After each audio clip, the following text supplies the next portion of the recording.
Raina, Raina, Rise up, Raina, Raina, rise up, Raina, Raina, rise up, Raina, Raina, Raina, Raina, rise up, Raina, Raina, rise up, Raina, Raina, rise up, Raina, Raina. rise up, rise up, my people, see the morning light. Rise up, rise up. Stronger together, number will claim our right. Together we strong. Hearts united, hope will burning bright. Man to man. This is our moment, our future in sight. We've walked the valleys, we faced the storm. Still we are standing, proud and strong. With every trial, we've grown in grace. Now is the time, let us take our place. Rise up, rise up, rise up, rise up. We never tire, no, we never quit. Our dreams are alive, we are made for this. With faith unshaken, our voices sing. Barbados rising, let freedom ring. From east to west, from coast to town, coast to town. Our island spirit will not back down, never down. Hand in hand, we'll build anew.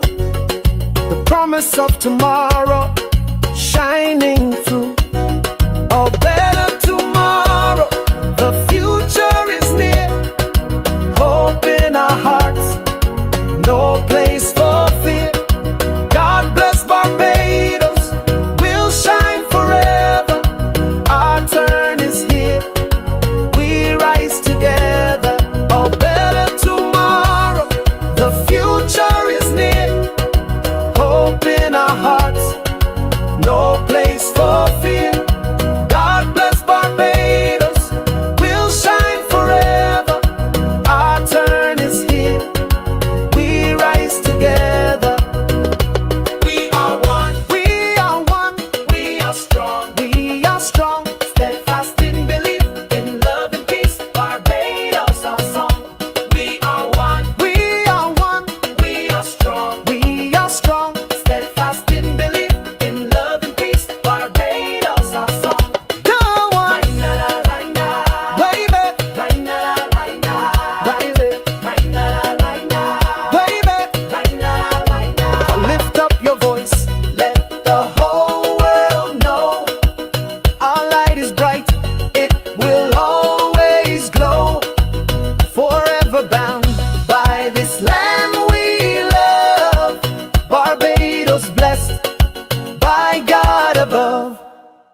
Good night, Barbados, ye loyal sons and daughters all. Good evening, good evening, good evening. You are watching the Marcia Week Show, and I'm holding in my hand the national flag of Barbados. And you just heard the national anthem of Barbados. And I want to say a big good evening to everybody who's joined. Oh my goodness, you are all joining from all different parts of the Caribbean. Judy and Jules, good evening. And what about those, Lucinda in the diaspora? A special good evening to you. Flo Joe, Bajan Boy, Teroni Hall. Oh my goodness, Ronald Archer, Mildred Ben, Matthew Brown. How are you doing? I trust you're encouraged today, Galbiz. How are you all doing this evening? It's a beautiful evening. This is a wonderful day, Sunday, October 5th. It's October 5th already, folks. Cameron Harding, Marcia Miller, Lori Bob. Oh, Lori Bob said, I liked and share already. Jacqueline Allen and Shirley. Oh my goodness, Margaret Pollard. Good evening, Margaret. Mavis Lashley, a pleasant good evening to you. We are logged on because we believe this country can change. Anybody believe it with me? If you believe that we are about to get a turnaround in this country, let me see a thumbs up. Listen, we're talking by faith this evening, folks. Marcia, good evening. Born Again, good evening. Judy and Jills, good evening. Beverly Prescott, good evening. Sharon Innes and Bim Lady. Hey, Bim Lady, where are you from? Where are you watching from? That name sounds like somebody who's overseas. Sir Dale Warren, Sir Alfred, the two sirs are together. Sir Dale, and then you had Sir Alfred from Brooklyn. Staff, hey staff, CG, good night. I owe you a call. Gelbiz. Yes, Galbiz, a thumbs up that you believe that we can have a change in this country. We can have a change in this country. Listen to me, folks. Yes, Teroni, put in thumbs up. Oh, thumbs up. If we got to believe. We have to believe. We have to believe. We have to believe. And tonight, folks, we're talking about our citizenship not for sale. Bajans must resist. We have a protest march that is coming up this Saturday. We're going to talk about it, but there's just something that this evening as I thought about the show and I thought about all that is happening here in Barbados. I want to share something with you. I want to read something to every one of you from my heart to you tonight, Barbadians, because sometimes, truthfully, when you see all that is happening in the country, sometimes you do get a bit discouraged. Sometimes it is very discouraging. You see us like we're just stepping backwards. I remember what Barbados was when I came here 26 years ago. And I see people and you look them in the eyes and they don't even look. You're not getting that connection with them, and you see the level of poverty. And it just doesn't feel like Barbados. It really doesn't. You go into some of the communities and you see how our young people are, and it just does not feel like Barbados. It feels like you're in a different country. Anybody has that? Has those thoughts sometimes? It feels that way, and sometimes it looks daunting. You wonder what's happening. You see the country, the state of the country, the economy. As I said before, the level of poverty. People are trying to hustle. I met somebody today and I said, how do you manage? She said, ma'am, I have to ask men for the money. And she says, when I ask them for the money, you know what happens? She has 3 children on and off jobs. 1 week This time she's working, she's not working. The same thing that we are talking about on the show about the underemployment.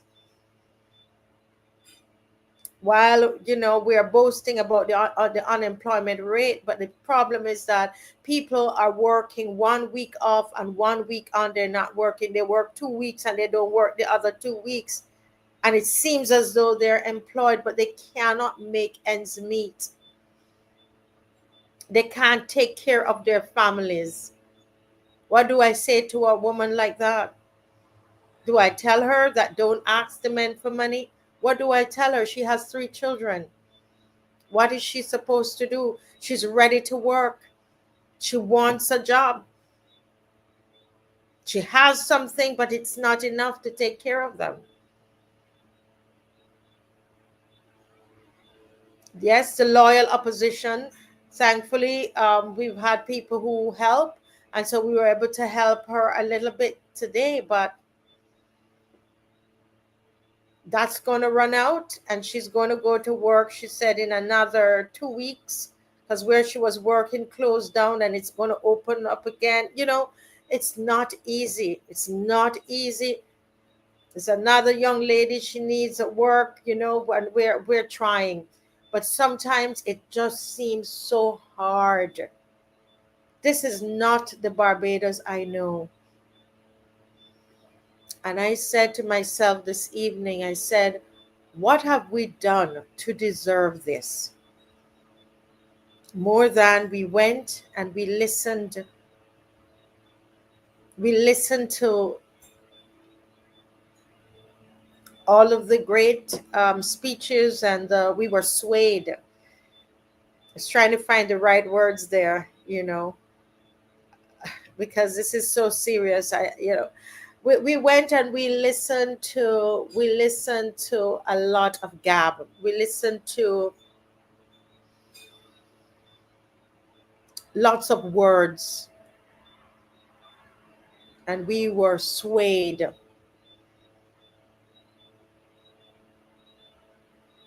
We didn't do our homework. We have to stop, and we have to take responsibility for what happened in 2018.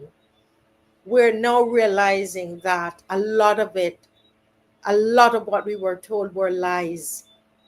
We're literally scammed, and we're being scammed even now. We've shown you time and time again on the show the lies and the level of corruption, and I could list them all.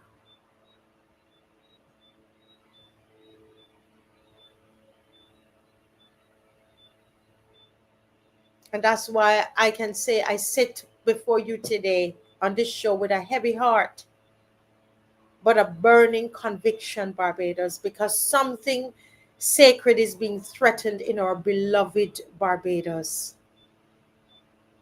I want you to hear me with your soul, hear me with your heart.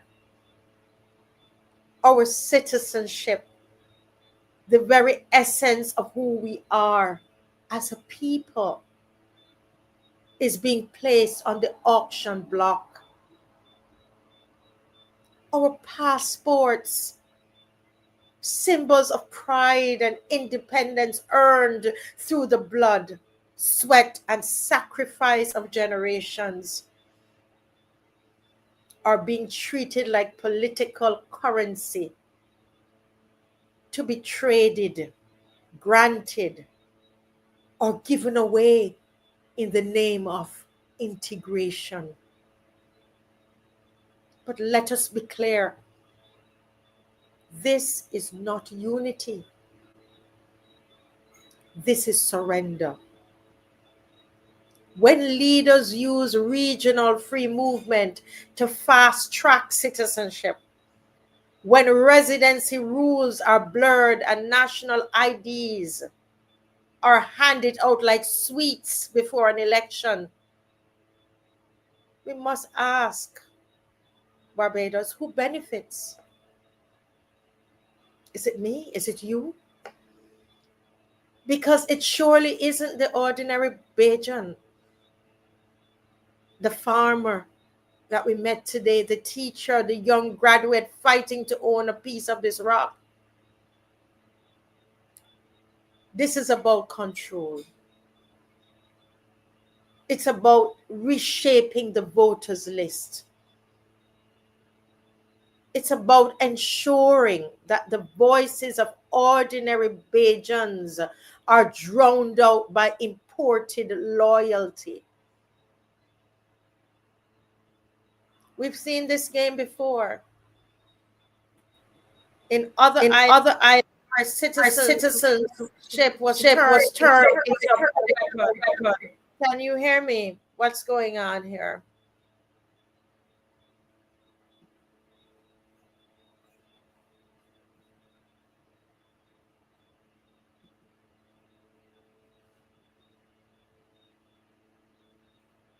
We've seen this game before in other islands where, as I was saying, where citizenship was turned into a political weapon. Remember Dominica, and we're going to talk about Dominica tonight. We have Dr. Fontaine from Dominica is going to be on. And no, they're trying to play it here. This is a very serious moment.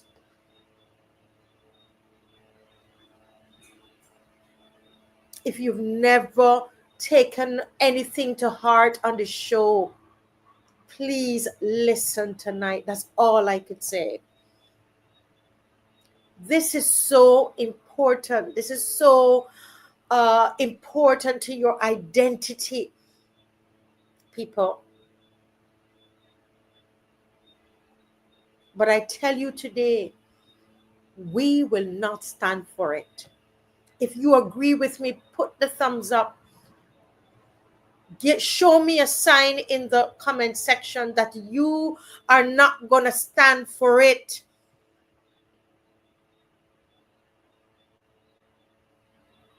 Why should our country, why should Barbados be one of the easiest places that you could get citizenship in the entire world? Why? For sure in the entire Caribbean. Why all of a sudden are we going to stand for this? We will not allow our national identity, our right to self-determination, to be diluted for political gain. Our ancestors will be turning in their graves. Those who fought for our national identity, those who shaped our national identity. All of our prime ministers before took pride in being Barbadian, took pride in the symbols and the emblems of Barbados. What do we have today? Emptiness, empty souls, empty. You look in the eyes of Barbadians, they look lost, wandering eyes. Where is our soul? What has happened to us? We have changed.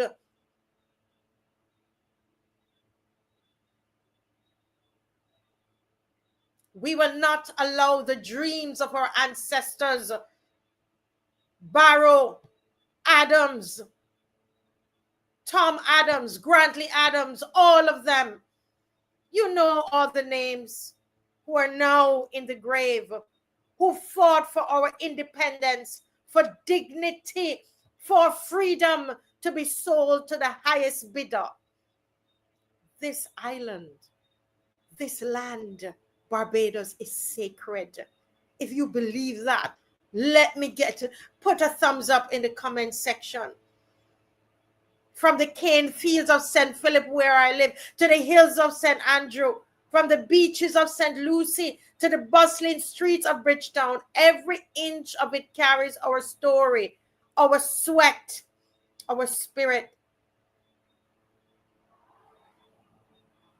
To those in power, all of us collectively, we say, Barbados does not belong to you. It belongs to her people. I say it again, and we say it collectively. Can you join me in your homes and say, Barbados does not belong to you? Let's say it again to those in power. Barbados does not belong to you. Barbados does not belong to you. It belongs to her people. So let's rise up, not in violence, but in vigilance. Let us speak. Why is there so much fear in our country? Why are we going to continue to live in fear that we can't speak, we can't write, or journalists cannot investigate? But we will speak, we will write, we will march and demand accountability. You with me on that? Let us remind every politician that citizenship is not a political tool. It is a covenant of belonging. Citizenship is not a political tool. It is a covenant of belonging. And we will not stand for it. We will not stand for that desecration of our citizenship. And let the world hear this. We are Bajans, proud, sovereign, and unbought. Some of us naturalized.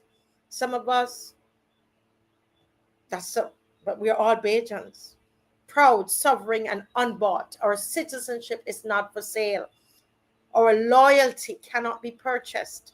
Our voice will not be silenced.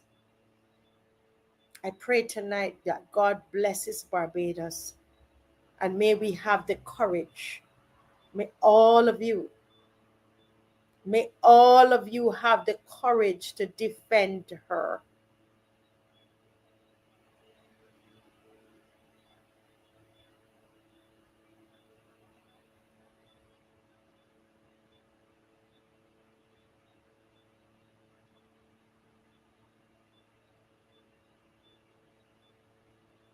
Our citizenship not for sale. Bajans must resist. If you didn't resist for anything else, if you did not resist for anything else, this is worth resisting.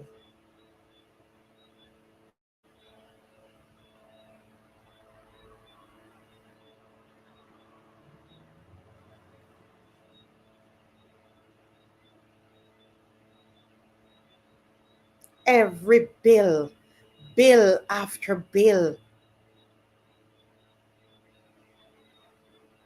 terrorize the people of Barbados. If Dave could put back the march, let me just speak about it.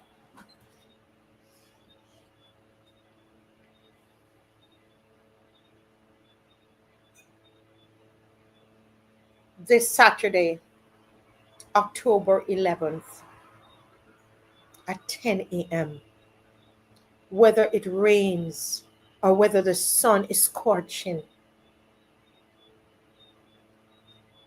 If you hold Barbados in your heart, let us come out and defend her. Let's defend our identity. Do you think any prime minister that we've had before now would do this? All for power. I tell you, these two bills can change Barbados forever.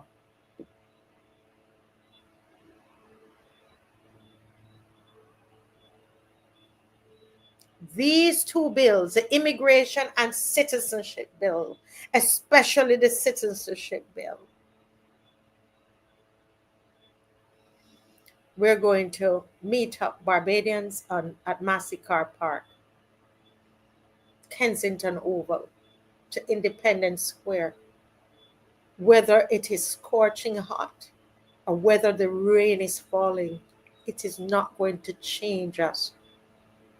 Everybody plan. We have a vehicle. Somebody sent a message to me and said, but there's someone who is not well, they want to come. We have a vehicle that we have. Sometimes it's driven empty. It's a 7-seater. We have a van for you. We still have about 2 seats in the truck, the front of the truck. Somebody can sit in there.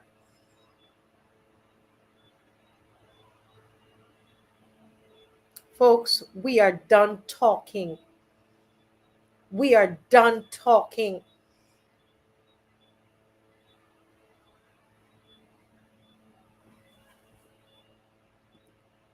Folks, I don't use the excuse that you've never been on a march, on a protest march before. That's no an excuse. I have never done it before. Everybody on here, every one of us, come out and defend this country. The emblems are on the line.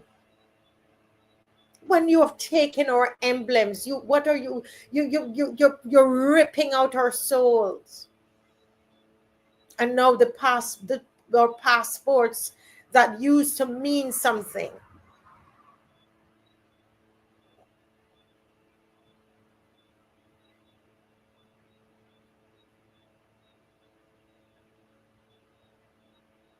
It's now for sale. Somebody says we were deaf when our author spoke to us. A lot of we need to take the responsibility that we need to take. Take responsibility. Everybody, they're saying we didn't listen to PM Arthur.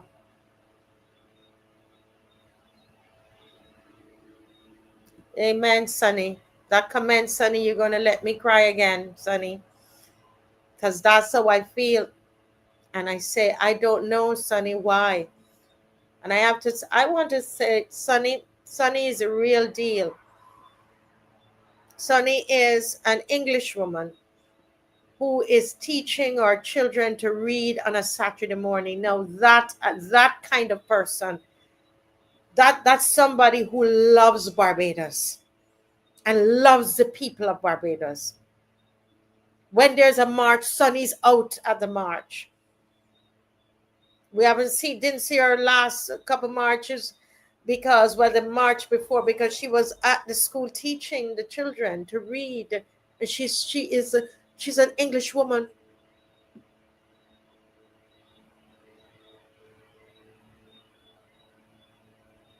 But she says, Barbados is the home of my soul, and I will defend her along with those born here, because she knows what this kind of thing has done in where she's from.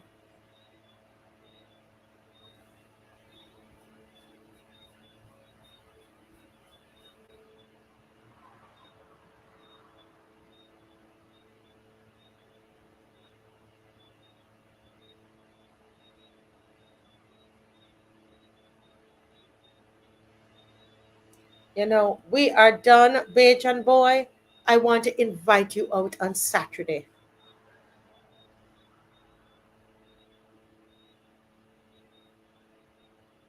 I want us. We are tired of the talking. We have talked and we have written and we have commented. There's some action that needs to happen. You have to make up your mind to vote. Make up your mind to vote. Make up your mind to march. Do something. Do something that you've never done before.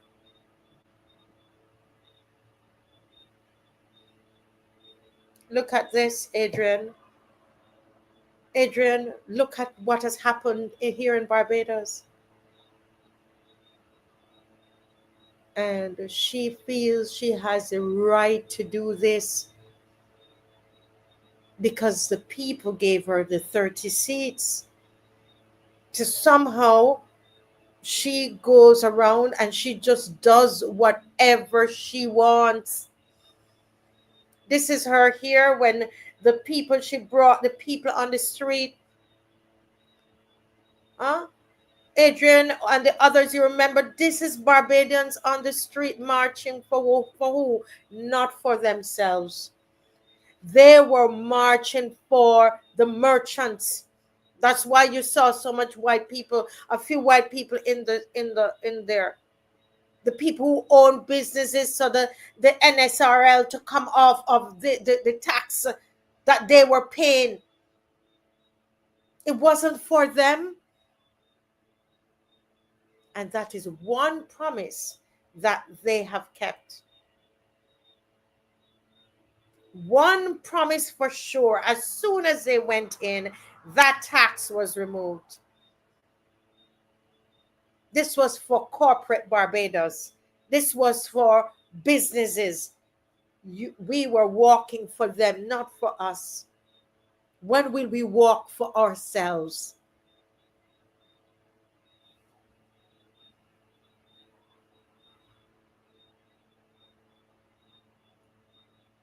Huh?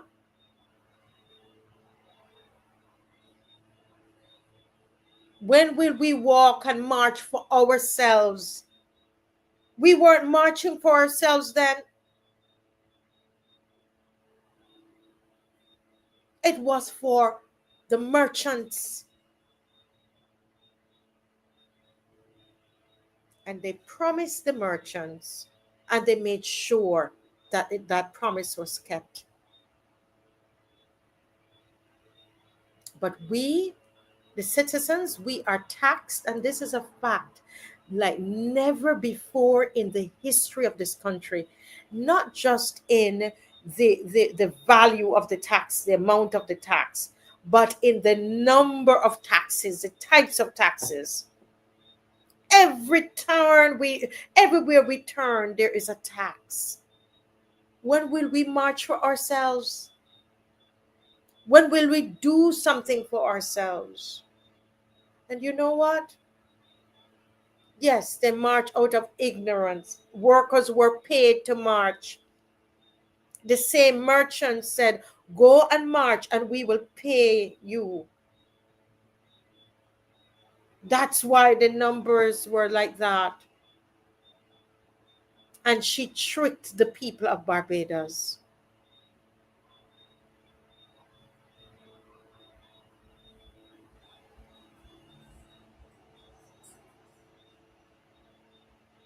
We were tricked.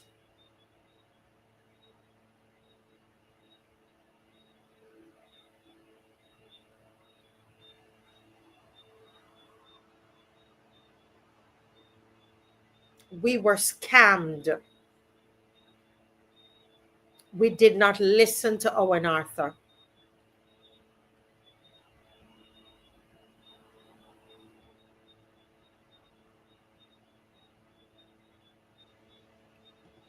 Everybody came together to make this march possible.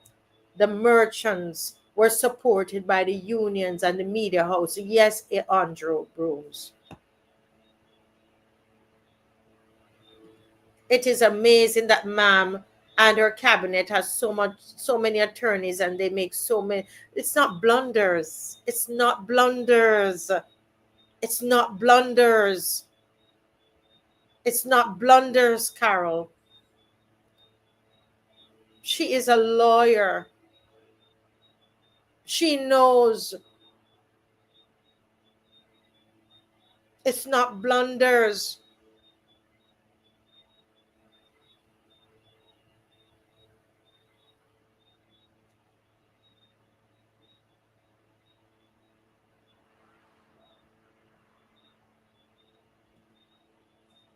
You know, you say that, but you know what they're going to say?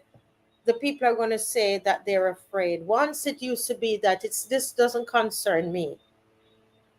You know, someone saw the march that we did a week and a half ago in the news and on Barbados Today online on Facebook Live. And you know, someone said, Shirley, look at them, they're marching, and I'm sure none of them own an Airbnb. That's what a Barbadian commenter said. And so a lot of people, they say, well, what is happening does not concern me. What about this? This is of no concern to you.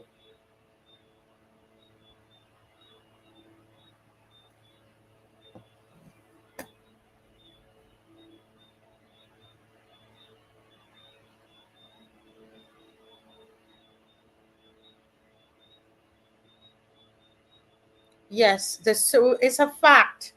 This I'm telling you, as I sit here, I'm telling you, as I sit here, that the sewage system on the south coast was sabotaged. I'm telling you what I know. They know it. That's why they did not return the call when they were told that it was fixed, and they were told what came out. It was sabotaged. Even before I had the information, I felt it was sabotaged because how quickly it got fixed. Something that is so serious. How could it have been fixed so quickly? It was sabotage. We were tricked and scammed. You believe that they were able to, they did something like that to try to destroy the reputation of Barbados just to get in power? Do you understand the kind of people we're dealing with? Do you understand the kind of individuals that we're dealing with? This Barbados that we love so much, you would seek to destroy the reputation of the country so you could get into power? People were hired to go down there and sabotage the country. And people, I know of the gas station that was closed there that had to be closed down. Kentucky was closed for a while. The filth on the streets because of power.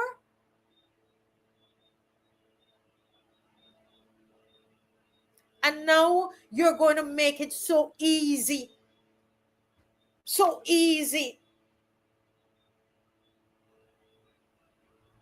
for people who come in here to become citizens, all because you have a plot, you have a plan. Oh, Dave, if you can kindly just send the link to Miss McLean for me, please. Thank you so very much. This show for me, I told you guys, it's very emotional. And sometimes I say to myself, Marcia, what's wrong with you? Because people who are born here don't even seem to care. Marva, I honestly wonder. I said, Marcia, what is something wrong? Are you know, why are you concerned? This particular thing concerns me because it is my deep, I don't want to use the word concern again, but worry that the identity of Barbados is going to be tainted.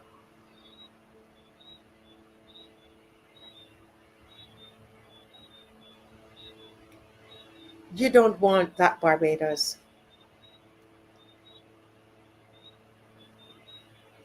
You don't want that. David's gonna play this song, and then I'm going to read an article for you from the Prime Minister. Dave, if you want to, I think that's a good song to play just to kind of break the monotony a bit. But Prime Minister Brown from Antigua and Barbuda, I have an article I want to read. I want to read to you from him. This is serious what has occurred. And just as they did, correct, yes. She's in power, and look at how she's treating us now. Marva says there's still so many people who still believe everything is great. Yes, the unions, and the union leader was rewarded with a seat in parliament. Think about that.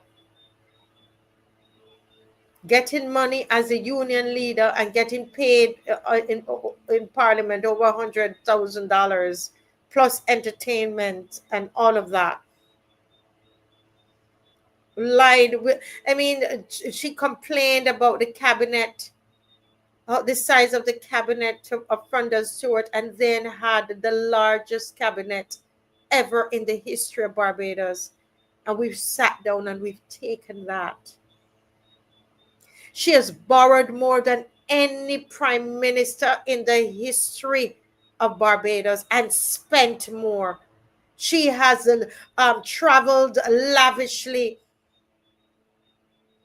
all over the world. Not even the last UN trip. No talk about Barbados.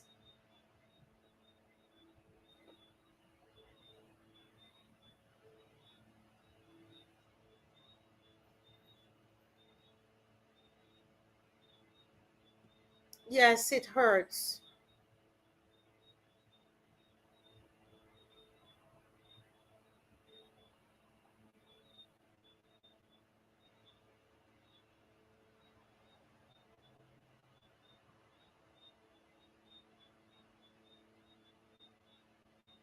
Folks, this, guys, she is doing, this is awful. She is changing Barbados forever.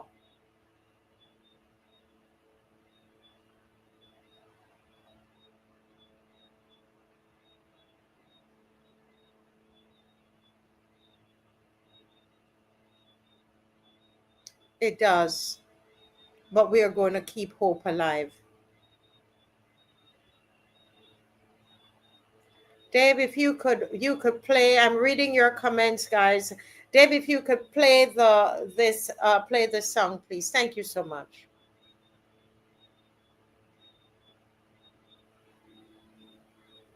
Okay, it's Don't nobody know taxes high but two wages low. The PM talk, the rest lie low. In Bimis a one woman show. Lancelot, crime run wild, still we smiling Caribbean style. Singing words with rhythm and flow, cause soca never sugarcoat. Running the show, nobody know taxes high but two wages low. The PM talk, the rest lie low. In Bimis a one woman show. Lancelot, crime run wild, still we smiling Caribbean style. Singing words with rhythm and flow, cause soca never sugarcoat. The youth them balling in the street, but the police seat still warm from heat. Gunshot barking every night, yet not a soul come out of sight. Them say investigation start, 2 years past, not a single chart. CCTV done gone blind, and the brass act like crime can't find. Who running the show, nobody know. Taxes high but two wages low. The PM talk, the rest lie low. In Bimis a one woman show. Lancelot, crime run wild, still we smiling Caribbean style. Singing words with rhythm and flow, cause soca never sugarcoat. Who running the show? Nobody know. Who calling the blow? We don't know till she tell us so. Gas price climbing out of control.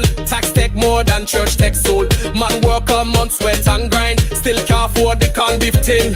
Fiat on water, tax palm breeze. Woman begging, love some ease. Politician cruising, new bench shine. Say tight your belt while them drink wine. Who running this show, nobody know. Taxes high but two wages low. The PM talk, the rest lie low. It means a one woman show. Land sell out, crime run wild. Still we smiling, Caribbean style. Singing woes with rhythm and flow. Cause soca never sugar low. Who running this show? Nobody know. Who calling the blow? We don't know till she tell us so. Who running the show? Nobody know. Who calling the blow? We don't know till she tell us so. Who running the show? Nobody know. Taxes high but two wages low. The PM talk, the rest lie low. In them is a one woman show. Land sell out, crime run wild. Still we smiling, Caribbean style. Singing woes with rhythm and flow. Cause soca never sugar no. Who running the show?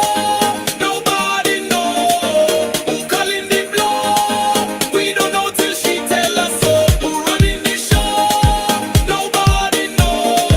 Who calling the blow? We don't know till she tell us so. Yes, Lord. Yes, Lord. It is a one-woman show, before Miss McLean, she's getting ready to join us this evening, and I'm going to, the baton is going to be left with her to give you some important information. I was at a press conference yesterday, and Miss McLean raised a very important point. And I think that as Barbadians, it's a very sobering show tonight, and I want you to like and to share. But let's just hear what Mr. Gaston Brown said. If Dave has that article and can put it up. In the meantime, guys, please share. This is too important tonight. Too important. It is too important, folks, for people not to be watching tonight. Yeah.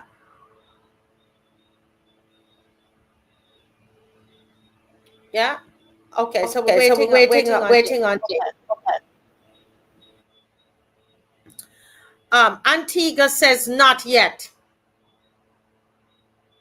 Right? PM Brown says Antigua already achieves free movement without joining the CARICOM Pact, because remember, these four went off and they did this together. And when Marsha comes on here tonight, Dr. Hines, Myrie Hines, you're going to see, and she's going to remind you, because she did a show sometime before to explain to us, and we've come full circle. All right. But here it says, can I just say, yes, thank you. Prime Minister Gaston Brown says Antigua and Barbuda will not immediately join the new CARICOM agreement on full free movement, arguing that the country already exemplifies the policy through its long-standing openness to regional migration.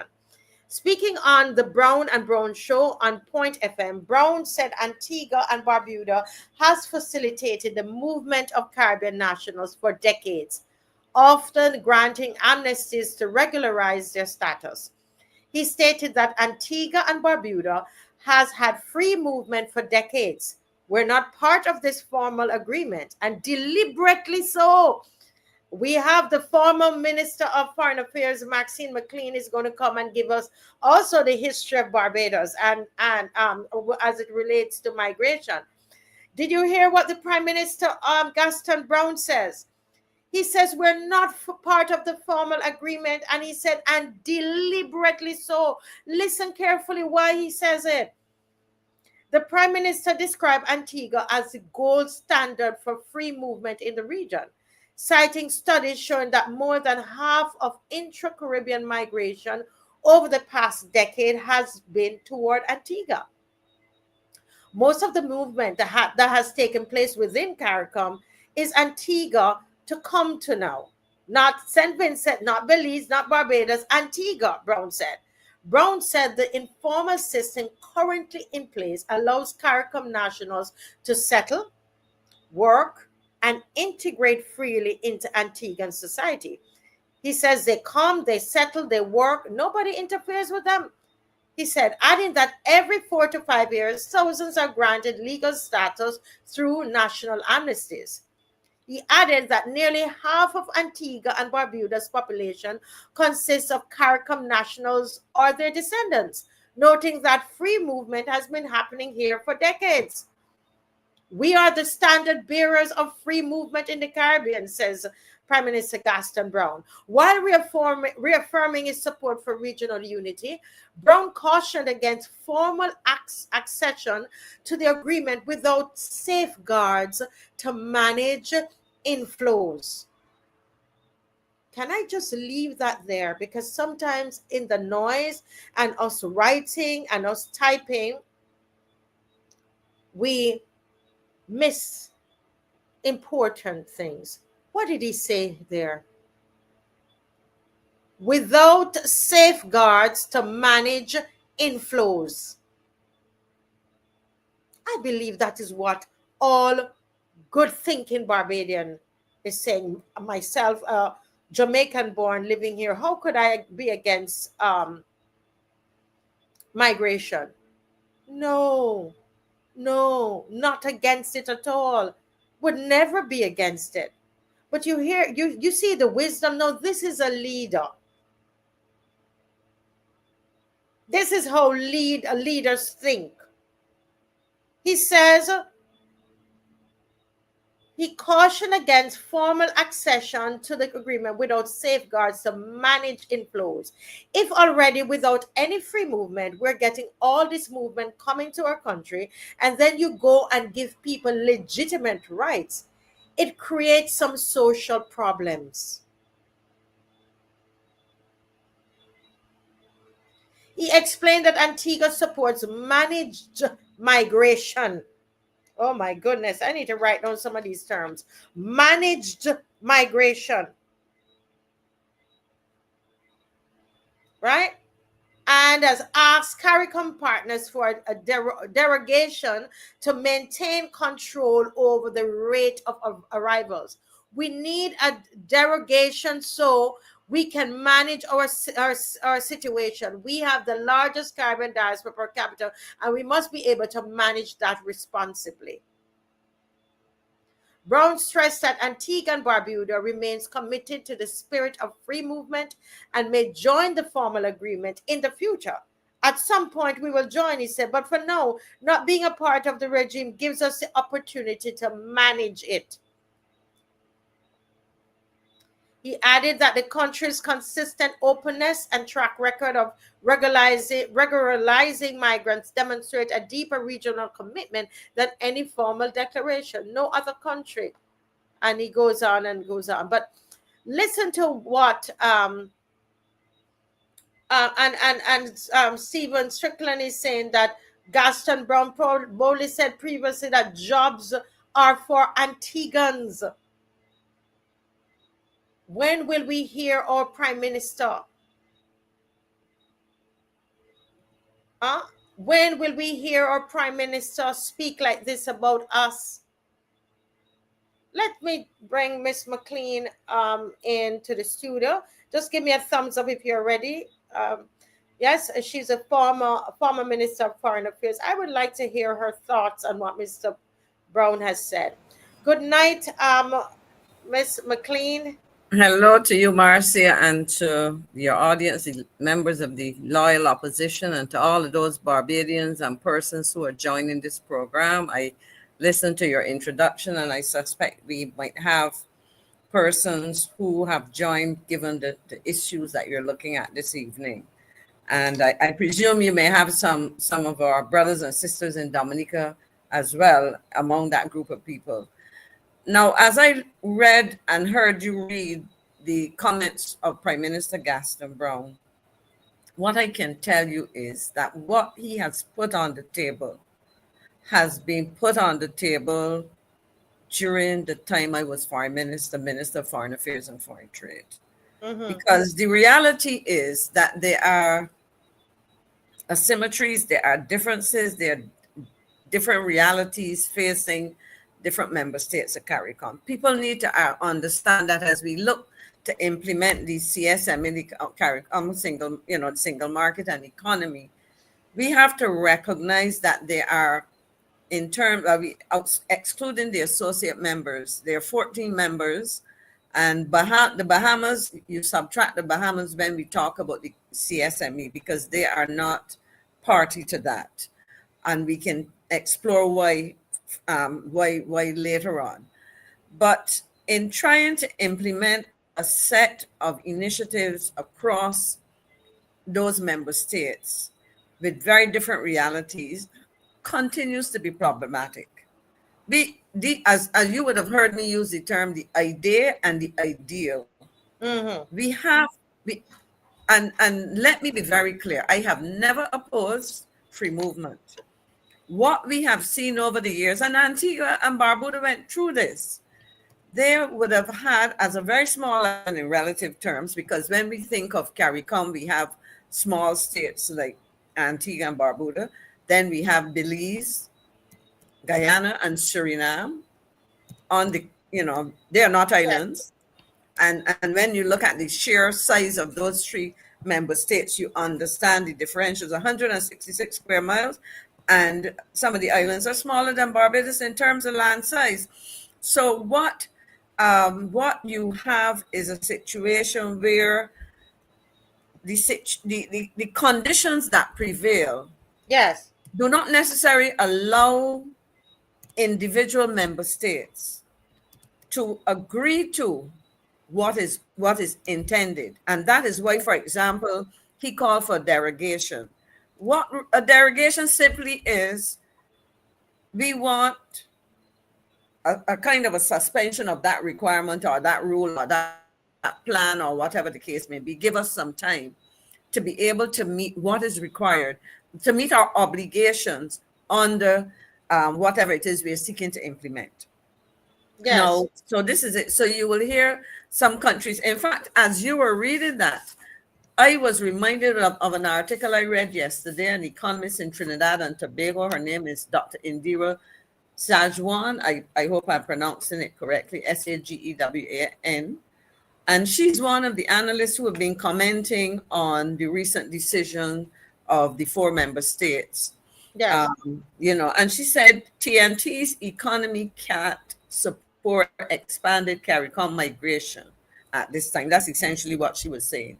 And she set out a set of reasons. Trinidad and Tobago. She said, and this is the country that well, she's now Prime Minister again, once said to heads of state, and I heard her say that Trinidad and Tobago was not going to be the ATM for CARICOM. Yes. But the reality for Trinidad and Tobago now is that they are saying, and if you look at the statistics and so on, our economy is not as buoyant as it was before.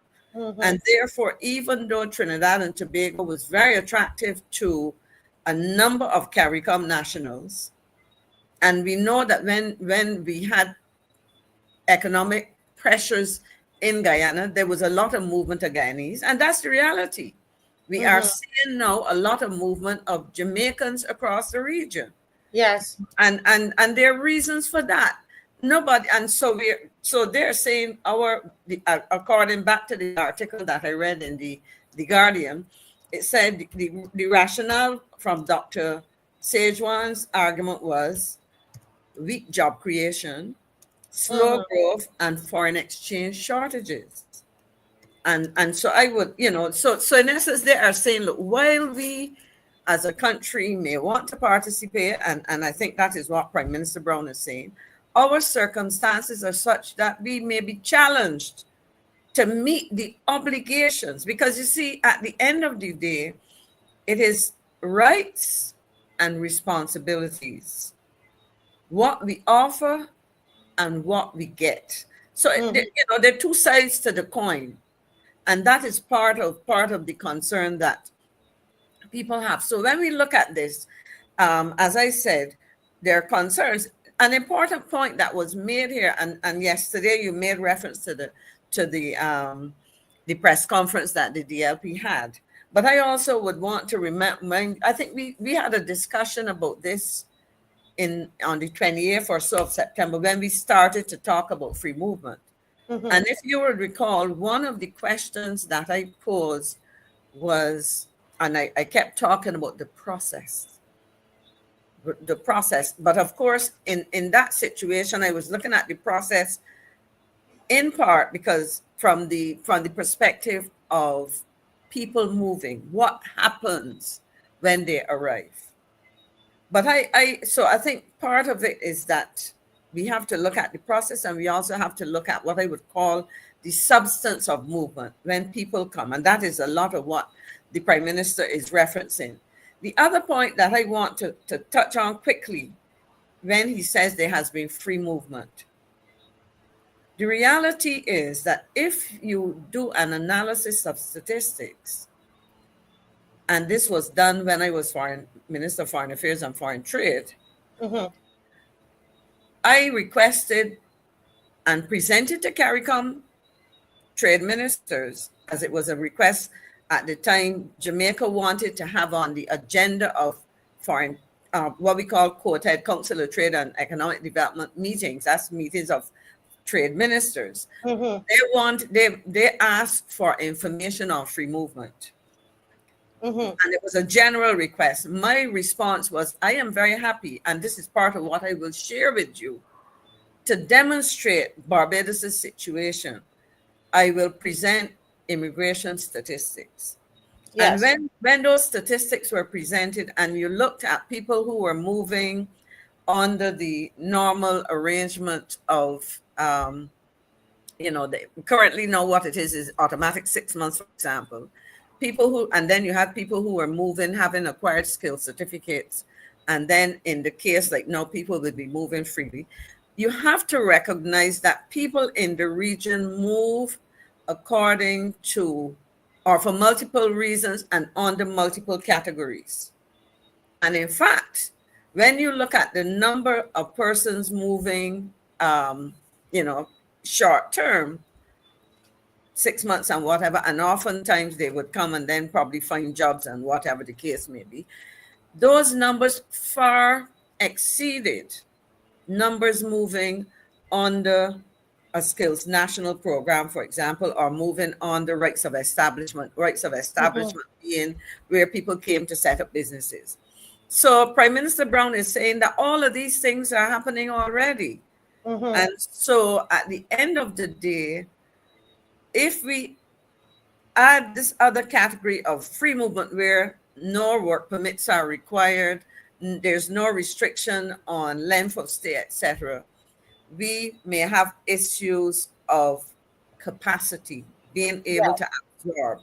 Because notice what has happened here. Part of the negotiations, because time has to be spent in negotiations and in negotiating the terms and conditions under which countries will agree to modification of the term, how people move, etc., and agree ultimately to absolute free movement. And so what is critical, we have agreed, for example, as I said, terms that, to the same access to primary and secondary. And I would presume that primary includes nursery, primary, and secondary education.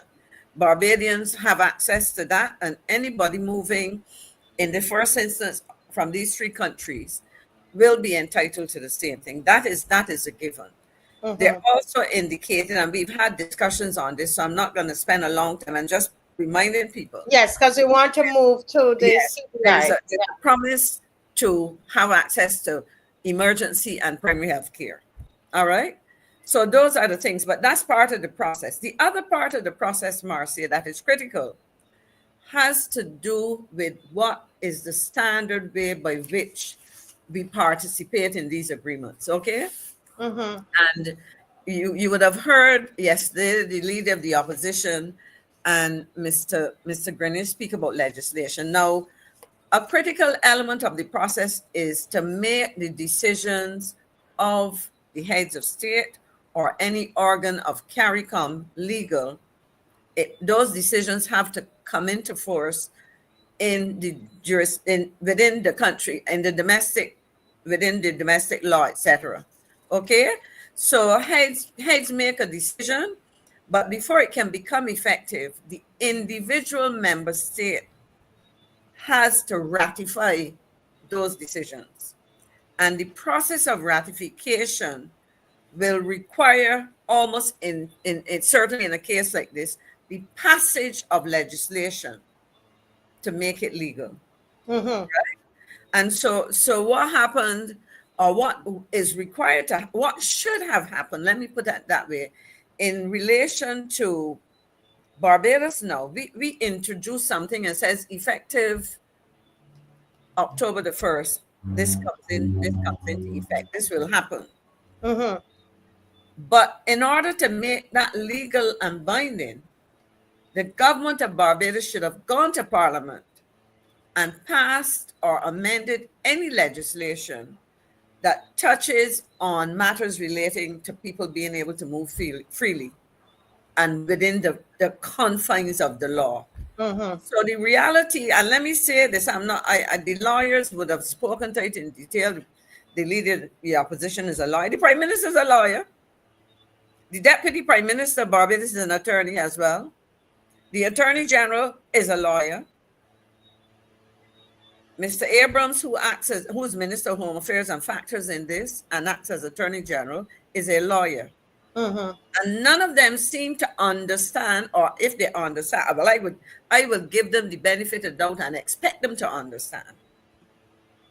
And if they understand, which they should, and I am positive they do, they have basically thumbed their noses at Barbadians and Barbados and CARICOM Mm-hmm. and said, notwithstanding the long-standing requirement, I didn't want to say traditions, long-standing requirements, that any arrangement, any convention, whether it is one between a regional body like CARICOM or a convention emanating at the United Nations, those things have to be put into domestic law first to make them binding.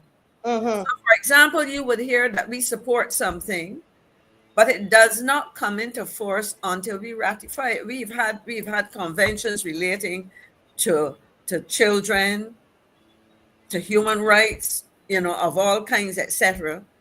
But until the country says we are satisfied that we can basically meet our obligations and that we have the necessary legal framework in place, it cannot happen. But you know what? In typical, I would have to say, Mayor Mottley style, as the Prime Minister who's been voted, well, she came at the last minute and spoke to us. But in typical this government style, because I will include her cabinet colleagues and her parliamentary group, they have put the cart before the horse. Mm-hmm. As I say, they put on the shoes and then put on the socks. Because nothing, and I challenge any of those attorneys that I mentioned, starting with the Prime Minister and her team, because there are several, to tell us that it was okay or it is okay for a customs official, an immigration official, not even customs, let me take out customs for now. They would probably deal with if people were shipping things once they came here. Immigration official, Barbados Revenue Authority official, because she's identified, the Prime Minister has identified the process of registering that is supposed to happen.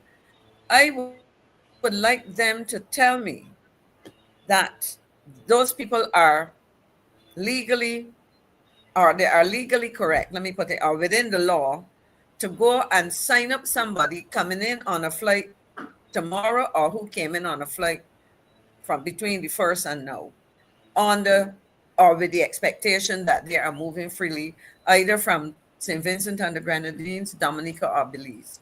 I have not had a chance to check to see what the other member states have done because they're required to do the same thing. But Marcia, essentially what is problematic is that we are seeking to create opportunities for people in an unlawful manner, in a breaking the law, and creating some problems, and that to me is indeed problematic. I think that we need, as a country, as citizens, and certainly as people of the Caribbean, an explanation as to why the government has chosen to go down this route. Barbados has long been a law-abiding country, a rules-based country. And in fact, the Prime Minister will go out there in the world and say to the public, I am going to do something very quickly, which is to turn off a fan, because this thing behind me is distracting me. And the Yeah, curtain go ahead. Go. Okay. Oh, you turned it off already? I've done it. So Okay. All right. Go right ahead. So you see, that is a major problem. Now let me just say a couple of things to kind of summarize what I've said so far. Looking at what Prime Minister Brown has said, we have to contextualize these decisions against the background of the realities of the member states. But we also have to recognize that free movement is only as is proposed between the four pioneers, as the countries have been described. You know, they're pioneers. Barbados is a pioneer in there. That beyond that, there is ongoing movement, which means that we have significant numbers of Caribbean people moving across the region. And one of those countries significantly, or well, let me say two of those countries significantly affected by movement for decades has been Antigua and Barbados, you know, and so that is that. So it is not new. What I believe the Prime Minister Prime Minister Brown is saying, we have to approach this in an orderly fashion, in a way that it does not disadvantage those who are here. Those are the citizens already in country, and it does not disadvantage persons who seek to come, because you're looking to move to better yourself. That's the reality. You're not going to leave a better situation to go to one that is worse or not as good. Yeah. So that is it. The second thing that has to be recognized is that you do not wake up, to use an expression Trinidad, I think it says catch a vaps. You do it by, you know, like, in other words, you just get up and you do it just like that without recognizing that there are, for good reason, ways in which this thing must be done to ensure the legality of it, and that you have the right to do it, and that when persons take advantage of the opportunity, in this case, free movement, they are doing so within confines of the laws of the region, of the respective countries. Now, I want to introduce a third thing, Marcia, before you say to me, thumbs up. Yeah, before Marcia. Dominica, not St. Vincent, certainly, unless Prime Minister Gonzalez changed his mind since I last heard him speak on it. St. Vincent is not St. Vincent, and the Grenadines is not a part. St. Kitts, Dominica, St. Kitts being the first, Dominica being the second, and other members of the OECS, for example, St. Lucia, Grenada, Antigua, and Barbuda, are countries within CARICOM who have had for many years programs called Citizenship by Investment. And in the case of Dominica, they have had that program since 1993.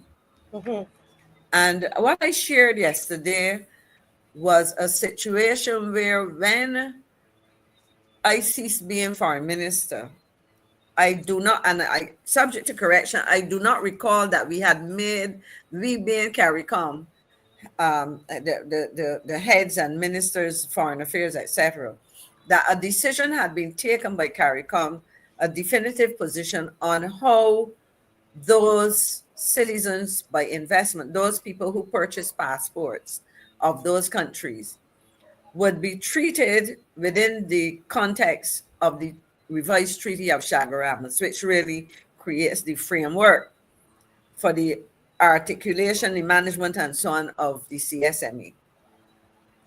Basically, without getting too technical and getting very basic and down and to the point. Yes.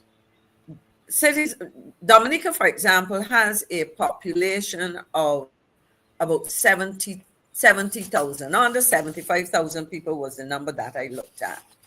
When I looked at some numbers, I was looking at an article. There's a report prepared by the European Union. And for example, what they quoted were some numbers for these countries. With a Yes. population of 70 something, Dominica in 2000, between 2015 and 2022.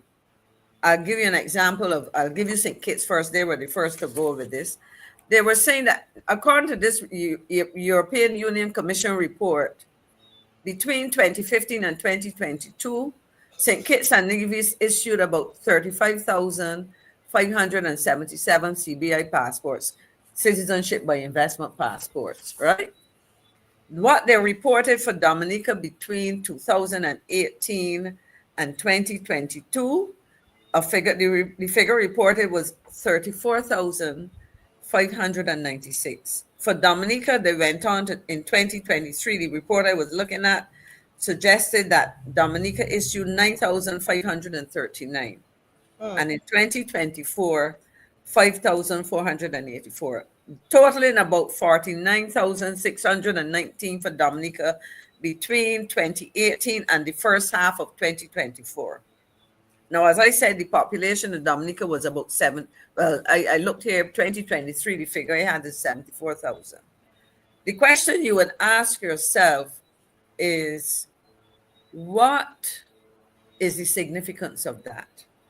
I have been getting some information which I'm trying to verify based on my research, because I'm trying to be absolutely clear. So let me suppose, rather than be definitive, if we suppose that according to the promises that I've seen in advertisements for this citizenship, a person acquiring a Dominican passport or one from St. Kitts and Nevis, as the two oldest programs running within the OECS, that they are entitled to all that CARICOM nationals, in ordinarily identified are entitled.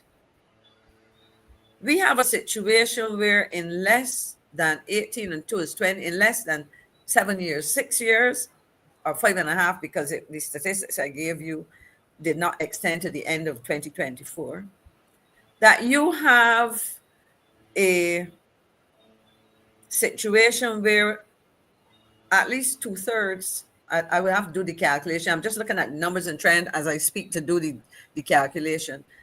2/3 of the current stated or suggested population of Dominica would have acquired those passports. So in other words, their population increased on the 10 years by an additional 60% or so, or more.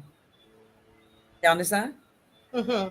So the question is, when we go back now and add to that all of these people who have acquired these passports, many of them who do not live in the region normally, but are entitled to the rights, but they may decide, okay, I like Dominica. Well, I like Dominica because I was able to get a Dominican passport. I paid for it. But it now entitles me to move around the Caribbean freely, and I like Barbados too. And I may want to locate there, but you know what? I took a moment to look at some of the nationalities Yes. And that then were cited as people who are attracted to buying these passports: Russia, China, Belarus, Iraq, Iran, Syria, Lebanon, Nigeria, and you can go on and look at it. I mean, I can go and do some Yes. in-depth research later. The point I am making is that none of them don't sound very Caribbean to me. The closest to us would be the guys from the people from Nigeria. Yeah. So in essence, because I want to get Miss Dr. Hines in here, and you made this point, which was so strong yesterday as well, is that under this free movement of people, who's to say that the people who are coming from Dominica are not Russians, Chinese, Chinese, Nigerians, people from Belarus? I Belarusians, don't know what you call them, and Belarusians, I think. not that anything is wrong with those people, but to understand, remember, these will be people who have bought their citizenship, and we don't know all that they are necessarily involved in, and that's the thing. I mean, they're citizens, and Let's they could easily come, but I want to get one last point, Miss McLean, for now, just for now, and then let me bring in Dr. Hines. Go ahead. no. What I was going to say, the reality is that and I will use St. Kitts to finish this point, because most of these people have no intention of living in this party world necessarily. They use it for whatever purposes. Yes. So in essence, the question is, if they come here, the question would be why. The reality is that they can very well use, this is the final point I'm making. A lot of countries have been very concerned and have taken pretty negative reactions to some of these initiatives when it comes to things like visas. In other words, it can impact your passport. The Barbadian passport, for example, is considered to be one of those very attractive passports, and that is made so by the fact that we have significant visa waivers. So that, Yes. Let me get Miss Mary in. Yeah. and so in essence, what is happening here is that you may find that these persons who have citizenship may decide that they want to move into Barbados. What is to stop a Belarusian who has a Dominican passport coming into Barbados, decide that he or she wants to reside here indefinitely, gets an ID card and all of that, decides then I'm going to stick around and eventually get a Barbadian passport. And then so you start to see, I call it by a process of, for want of a better word, default, they end up with Barbadian passports.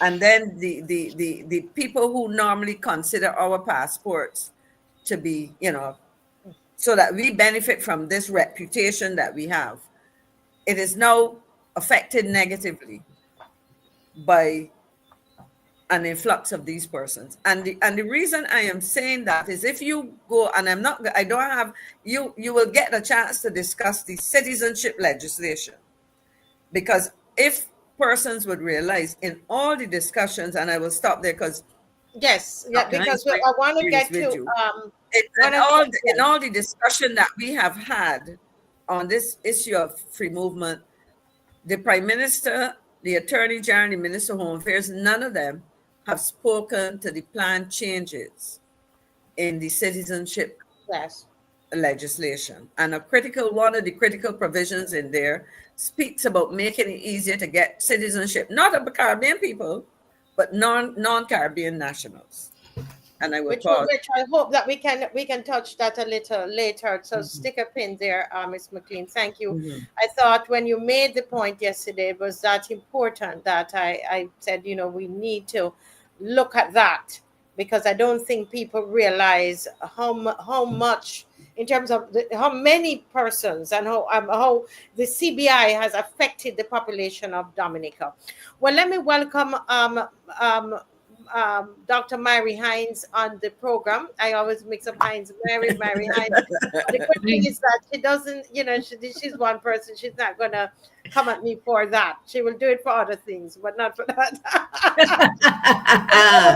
I will always poke fun at her. That's my namesake. I'm allowed to do that. Now, Marsha, a couple months ago, and I don't think Miss McLean was on the show, but I listened. We listened to you, did a breakdown about the kingmakers. And I know a lot of people were wondering, what is she talking about? But now we are realizing how important that is. In fact, when I went to Dominica, they were telling me about that show. So I said to you last night, I said to you, Dr. Hines, can you come and just give us a summary of that again while we wait, and Dr. Fontaine is going to come and join, right, from Dominica. So give us, because some of these countries that are involved in this, you had outlined to us, how they were involved in this king making. So the floor is yours. So I'm just going to, I don't know if it's going to let me share tonight, but let me But see. you can always send it to us. Yes. Okay. All right. That might be the best thing to do. So basically what I had entitled, let me just send it very quickly because it Yes. makes things easier. I don't like to dry talk because people's attention spans are what they are. And it's always easier to be able to have the visual as we go through.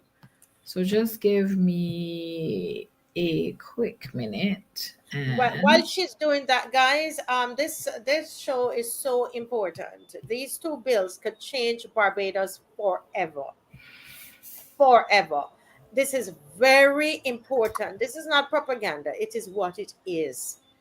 And so we need you to share so that Barbadians can log on tonight and be educated. Okay, so please do that. We have the protest march that is coming up. Thank you, Dave. Saturday, October 11th at 10 a.m.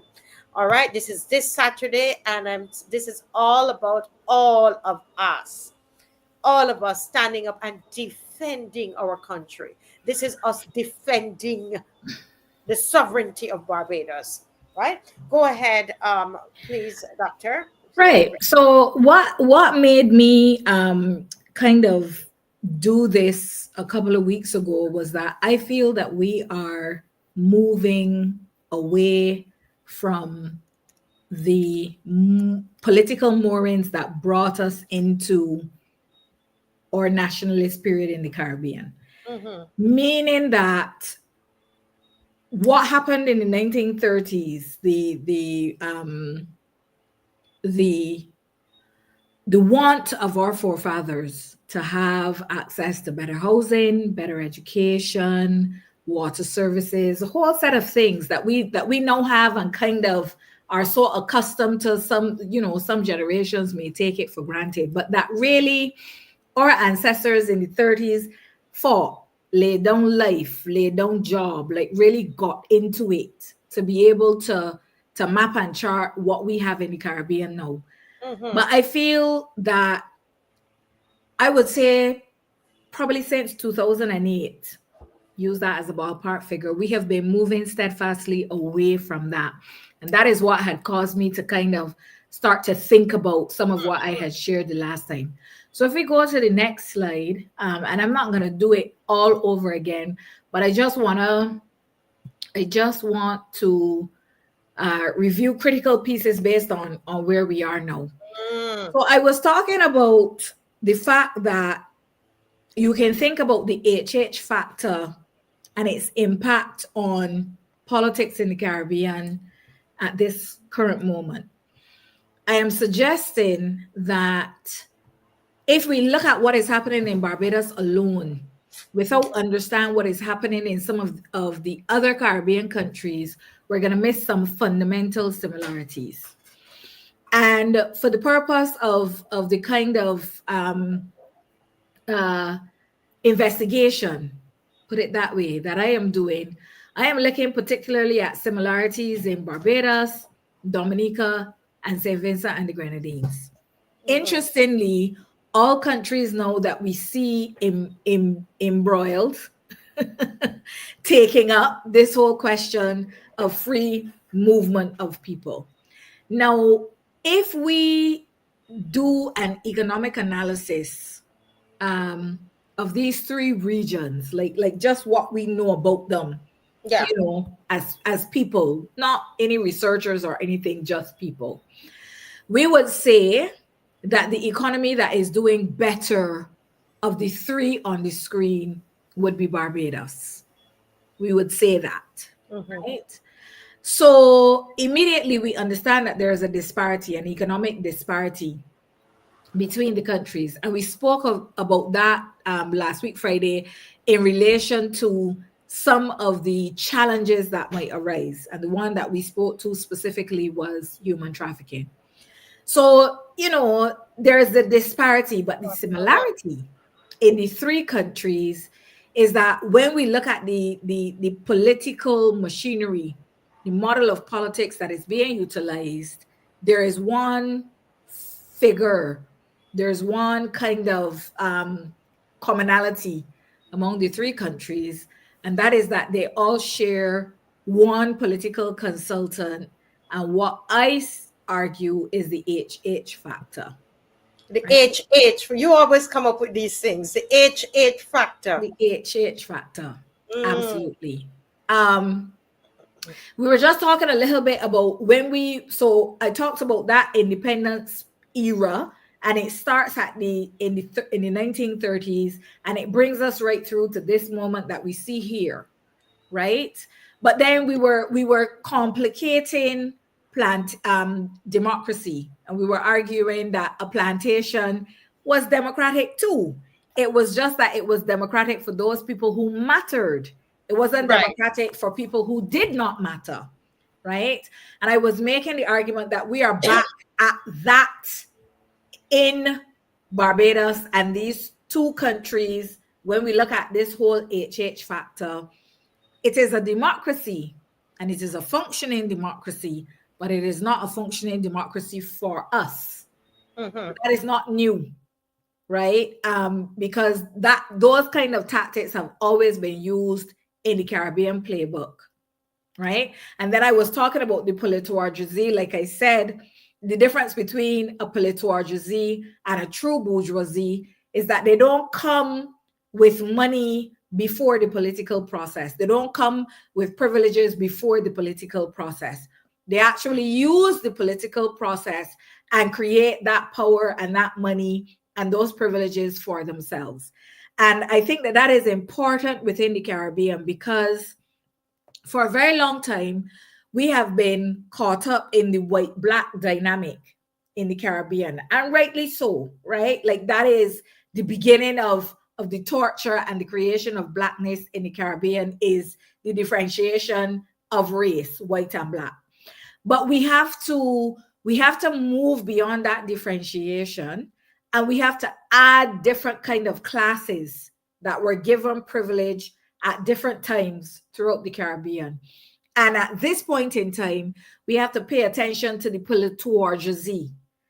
And because the politourgeoisie does not have power beyond politics, because if you think about most of the leaders that we have now, when they leave politics, they don't have a job to go back to. There's nothing to go back to, right? So because they need to cement themselves, because they need to remain close and within the seat of power, what you have is that you have politics that needs to consolidate these leaders. And I don't think that they're interested necessarily in just consolidation that is traditional, or that may be within the bounds of what we are accustomed to and what we know within our process of politics in the Caribbean. And I think it is important for us to understand that this is where we are, to understand that this is not just the politics that would have played out, like I said, in our nationalist period, but that we are seeing a completely different approach to political power, getting it and holding on to it, playing out in our region at this point in time. But let me just, Doctor, I left the show because I went to speak with someone called me, and they asked me, is H.H. Hartley Henry? And I said yes, and that's a lawyer, and they said go ahead and you can say the name, because we can ask the question. I mean, we have done some research and we realized that Hartley Henry has worked with those three. It would appear that Hartley Henry has worked with those three countries. We've also seen from research, even online, it is there. And so I guess if it's not so, he can let us know. But based on what is there online and the research that we have done, it appears that way. And we know he's a political strategist and a very good one at that, for that matter. And it appears that he would have worked. We know he worked with me and Mottley since 2018. And it appears the Dominicans are saying that he works with them. And it appears that he worked with St. Vincent and the Grenadines, and so would Peter Wickham as well. Working, it appears that he would have worked in all three areas, and if they haven't worked, then they just need to say that they haven't worked. But online, all the articles and so on is saying that, and there's the other Chinese one that I can't call the name. But go right ahead, Doctor. No, it is interesting, and I came back to this slide because let's talk about some of the features of the three territories. So we know, and I went through this when I did that show in terms of Dominica and its democracy, and how Dominica's democracy stopped at a particular period in time. You saw it working. It was very vibrant. They went through different parties, different formations, and that kind of thing. And then they get to the current prime minister, and the democracy ceases to work. Right? And that individual becomes not a first past the post changed over leader, but it is almost like they become it is something more tantamount to a king, more tantamount to a monarchical kind of situation. I hope that it is not lost on people that the same thing has happened in St. Vincent and the Grenadines. Right? So this how long has the Dominican prime minister been in power? I don't have it off of the top of my head tonight, but I'm sure that your audience can help us with that. Yes, St. Vincent and the Grenadines, I think that individual has been there since 2001. That I know for sure. I don't remember the day offhand for Dominica. So we have a situation where this playbook has been refined and turned into almost a science using Dominica and St. Vincent and the Grenadines. It is also interesting. We said before that that Barbados will be the most developed economy of the three.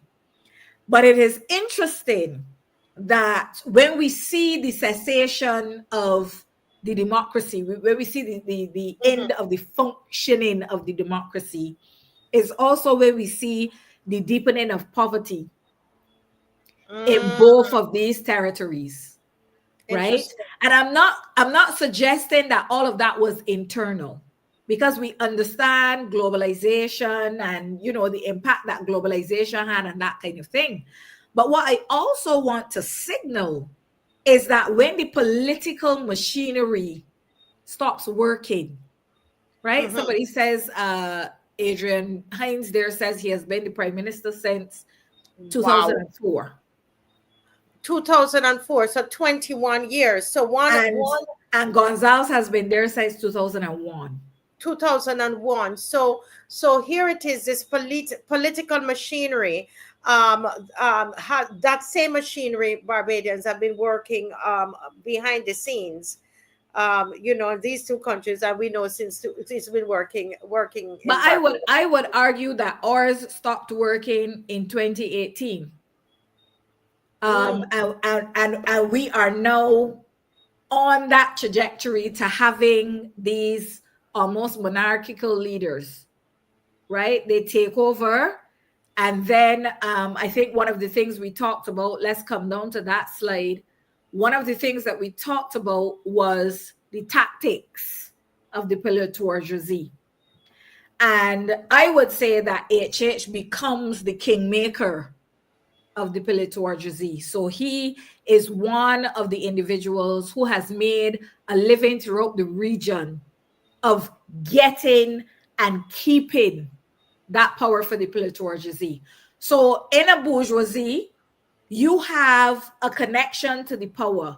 If you want a shipment to come in, if you want a land deal to go through, you can pick up the phone and you can call someone and you can get that deal done. But if you don't have that bourgeoisie power to operate on, then you need to be in the seat of power, in it, at the center of it. You can't utilize it the same way as the bourgeoisie. So in other words, look at what happens to the average member of parliament when they leave parliament in Barbados, right? Like they become, they're not at the same level that they are when they are in power, put it that way. So what I am saying is that we cannot, we should not lose sight of the fact that the bourgeoisie needs to hold on to power for 21 years, for 25 years, for these outlandish periods of time that we're seeing now, because outside of this power, there's nothing to go back to. There's no birthright. There's no excessive and extravagant land that your family had that it bequeathed to you, etc., etc. So the bourgeoisie has to stop the democracy from functioning so that it keeps itself legitimated.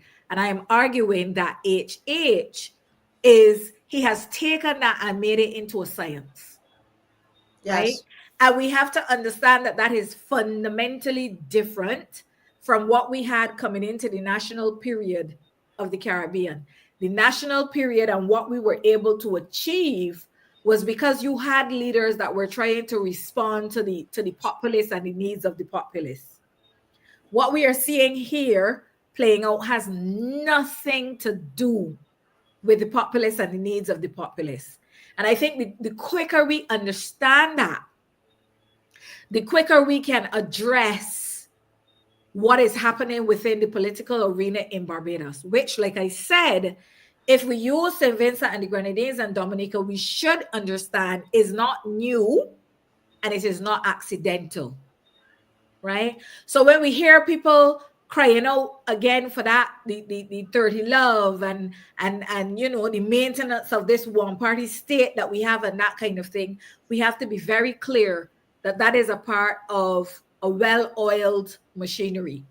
So we talked about the judiciary. We talked about the divide and conquer tactics. And I wanna talk here about the attack on the nurse, for example, a couple of weeks ago, right?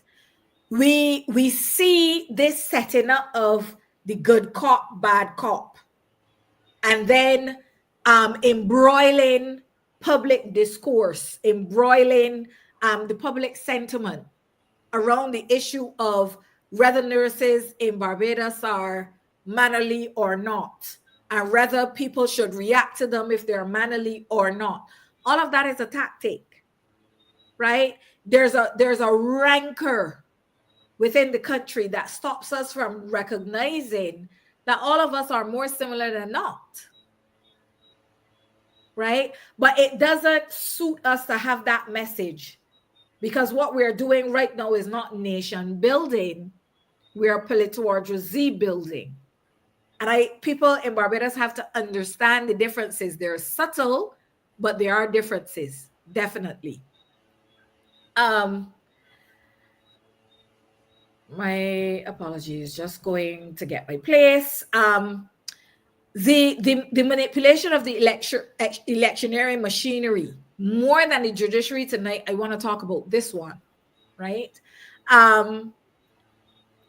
I think the proposal is right now that the individuals who are gaining access to Barbados through the freedom of movement, after 6 months, they are entitled to citizenship. That is what I understand. And if I understand incorrectly, you can correct me, Marcia.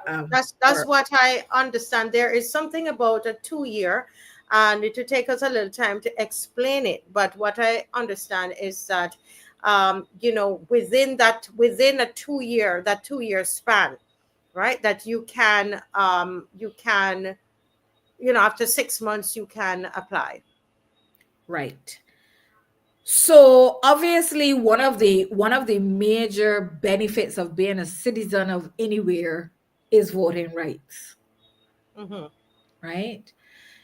Now, I don't even want to suppose about Barbados. I want to go back to St. Vincent and Grenadines and Dominica and talk about the model of electioneering and what has happened in those countries. So in Dominica, I think I heard Maxine earlier tonight say that the current population of Dominica is around 70,000, right? There are more people living outside of Dominica who are Dominicans than who are living inside of Dominica. And one of the ways that the monarchy of the current leader has been consolidated is through using flights that bring individuals out of the diaspora into Dominica to vote at voting time. Now, the reason Are we hearing her? Miss okay. Okay. She seems to be frozen. I'm not hearing. Frozen. Okay. I know that Mr. Dr. Fontaine is on, and I wanted him to listen a little longer before I bring him in, because I would love to hear his thoughts on some of this.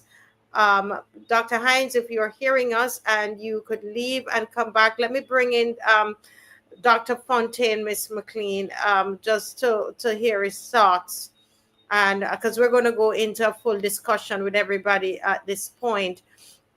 Dr. Fontaine, welcome again to the Marcia Week Show. I'm sure you were listening to Dr. Myrie Hines there, and this is something that when I got to Dominica, you guys were telling me about this particular show, and so we've asked her to just to do a review.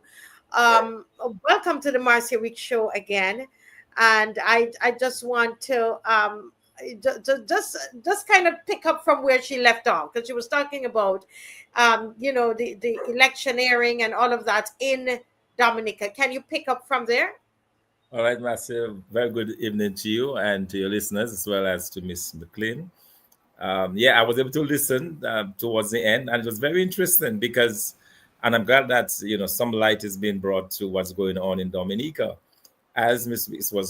has rightly stated, Skerritt has been able to maintain himself in office not because he's loved or liked or voted overwhelmingly by the population, but he has depended on a loophole in our process where we have a voters list that exceeds our population. Our population is roughly 70,000. Our voters list is approaching 75,000 people.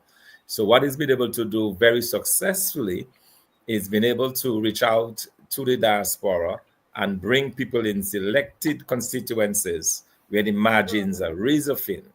So, for example, in the 2005 election, there were 3 constituencies that he won by 1, 2, and 5 votes, respectively. So 3 constituencies he won by a total of 8 votes. And even in those constituencies, he brought in a significant number of persons from the diaspora. So that has been his modus operandi to maintain himself in office, something we have been fighting very, very hard. And it's interesting to hear refer to him as a monarchy, because it does appear that he's really keen on not having any opposition. I mean, he's tried his best to jail his opponents. For example, I've been before the courts. I've been jailed no more than 3 times. I've spent at least 4 days in jail, for just having a simple protest action. And more recently, in March of 2019, myself along with 25 other individuals were arrested. This time I did not spend time in jail, but several of those who were arrested spent several days in jail. And we are before the courts still for that. So that's how he's been able to maintain it. So I concur fully with Ms. Wiggs that is the way he's been able to maintain himself in office. And that's the reason why we have been fighting for electoral reform. We did get a limited amount of reform to the extent that we're talking about a confirmation process that is due to start in October, in this month, on the 15th of this month, The hope is that the number of persons who are overseas will not be able to confirm, because according to the legislation, you have to be in Dominica to confirm your name on the list. So individuals would have to come to Dominica. But we've had a lot of what we call hanky panky, a lot of irregularities, even in the registration of persons who live overseas. So I'm not even very comfortable or confident that persons will remain on those lists who otherwise would not have come physically into Dominica. That's a big concern that Yes. we have, because we have persons who have been registered who never set foot in Dominica. But because their parents supported the government and they overseas, then they were just inserted on the list in Dominica, and then they were brought down to vote.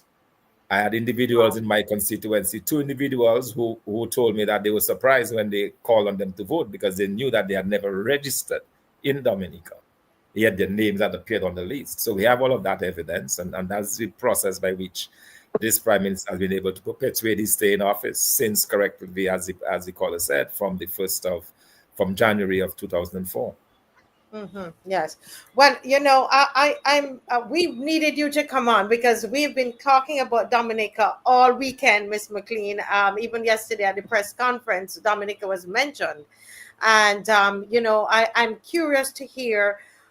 Later on in the program, I'm going to go back to Dr. Mary Hines, but to hear what are your impressions about this free movement and how do you think it's going to impact the election reform that you believe it's happening for you guys. Well, let me go back to Dr. Mary Hines. Let's see if she's going to be able to show her screen again. Let's see. I think I'm seeing her.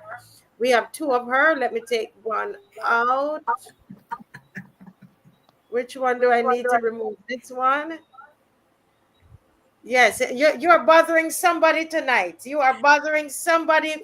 I would say somebody who knows how to get it. Dr. Conte, you are Dominican. They know how to get into people's computer, and they know how to do things. There are some people that they brought in that don't look like you and I. And they go from island to island, and their job is to do the work behind the scenes, get into people's computer, and do all kinds of different things. But you go ahead. I find it hilarious. Everything just shut down. I couldn't get nothing to happen. You're getting too close. You're getting too close. Anyway, so I was saying that many of the people who are flown into Dominica and St. Vincent, the strategy works on them because these are people who come to do, in many cases, working class jobs in the global north. So they're happy for the ticket that they couldn't otherwise afford, to be able to see family members, to be able to go back to their countries of origin, that kind of thing. Now, the Barbadian diaspora is a little different because many of the individuals who leave Barbados to come into the global north come as middle, if not middle to upper class workers, right?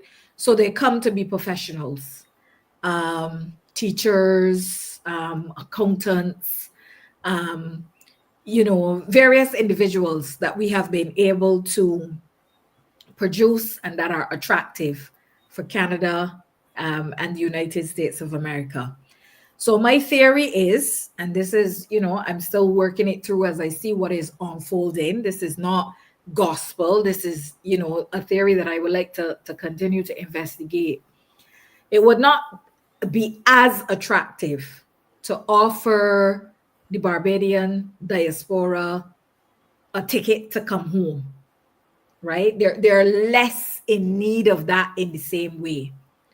And the individuals within the Barbadian diaspora, again, because of the educational level that we're talking about, the fact that they work within different governmental structures, have to adhere to different rules in the global north and that kind of thing, they can see a thing and call a thing when they see it, right? In other words, there are many of us within the diaspora that are not controlled by the laws or the absence of laws in Barbados, but because we want to keep our global north jobs, we know what the requirements are here and we abide by the requirements because you have no other choice if you want to keep your job, right? So I am thinking that with the Barbadian diaspora, the fly them in and let them vote wouldn't work in the same way. So we needed another tactic. So if we allow individuals to come into the country from wherever they come, and then after a relatively short period of time, they're added to our voters list, it basically means that the same strategy that has been used in St. Vincent and the Grenadines and Dominica plays out, but it plays out with a slight twist to facilitate the differences in the Barbadian diaspora. Does that make any sense? So basically what you need to sway the vote on the ground is bodies who are going to come in and to continue the monarchy that now exists within Dominica and St. Vincent and the Grenadines. And if you want to do the same thing in Barbados, you need that same groundswell of people who will come and who will vote to uphold that monarchy. What I'm arguing is that because the Barbadian diaspora is different from the diaspora of St. Vincent and the Grenadines and Dominica, in as far as what I discussed, like, you know, the individuals, where they're placed in the job sector, what a $1,500 ticket would mean to them or not, these kinds of things. You have to find a strategy that suits the diaspora. Right. So to get the groundswell in Barbados, you don't necessarily depend on the diaspora that has gone to the global north in the same way that you do in Dominica and St. Vincent. You depend on groundswell that comes from other places within the Caribbean. And you shrink the amount of time that it takes for them to be able to exercise the voting right. And then the effect is the same. So it is the same strategy that is playing out with a slight tweak to cater to some of the nuances of Barbados. That is what I'm seeing. That is what I'm reading. Very interesting. Let me bring Dr. Fontaine in this, and let's go into a discussion mode here, Dr. Hines. Dr. Fontaine, I'm sure you have been reading up and hearing. I don't know if your Prime Minister has addressed your nation yet concerning your the free movement of people.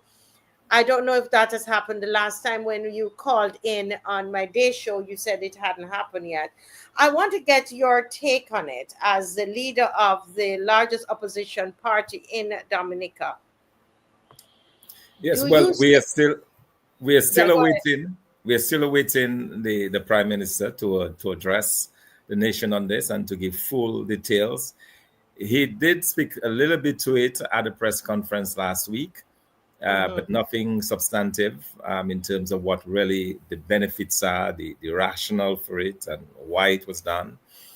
And so that has left a lot of room for speculation and a lot of room for suspicions as to what exactly that is all about.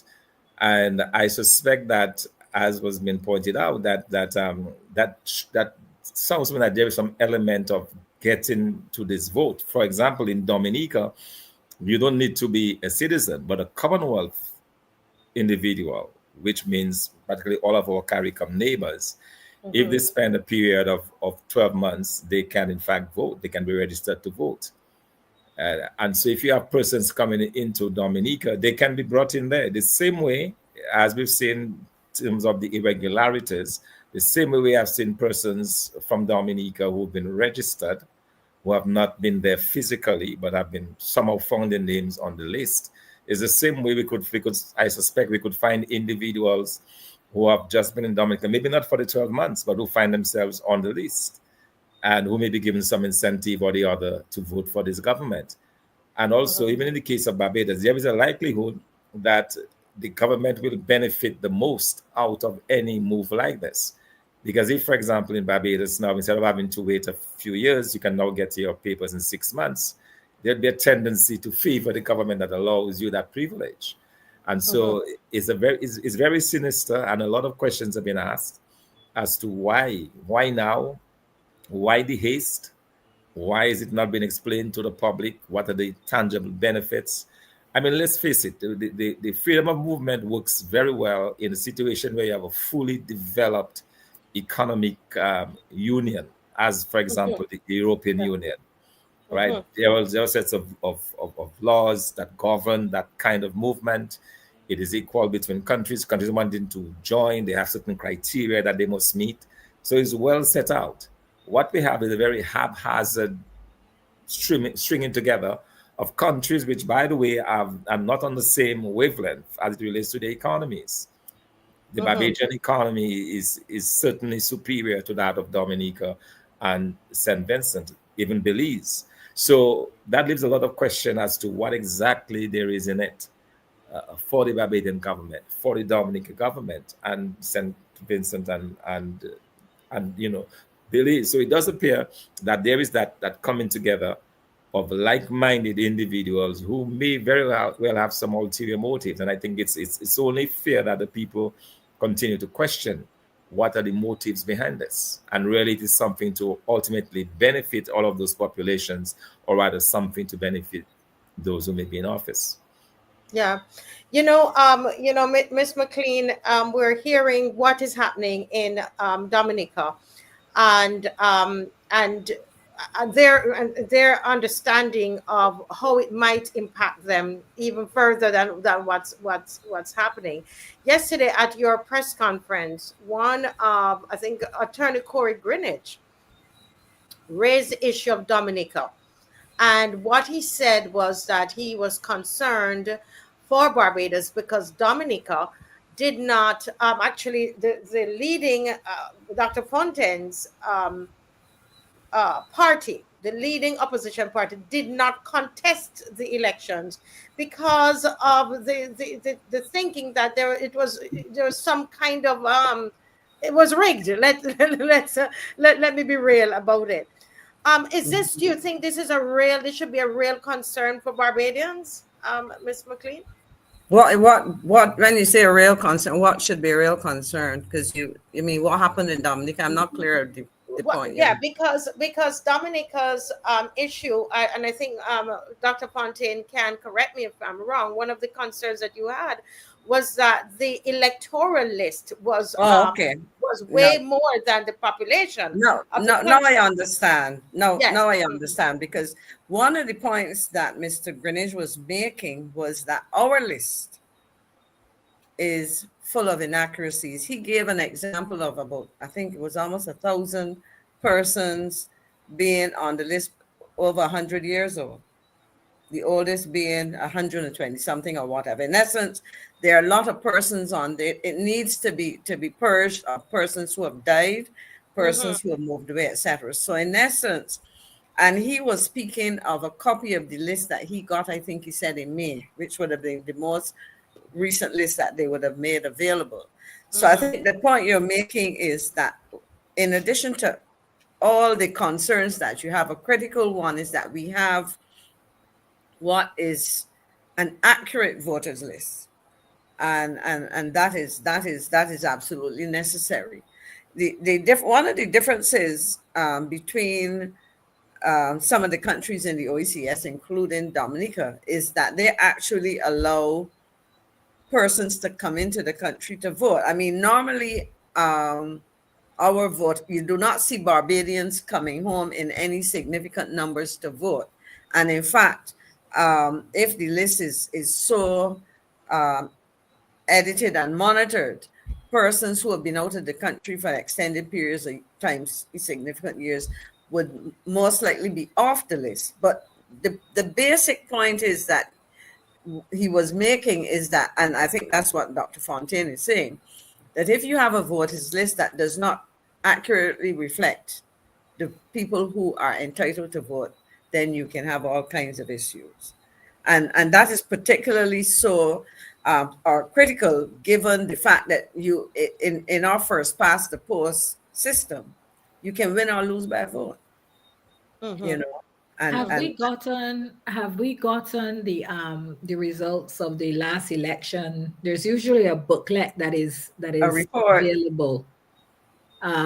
Yeah, the report. Have we gotten the report from the last election in I Barbados think yet? it was very delayed. I would have to verify with my colleagues whether they got it, but I know there were calls for that.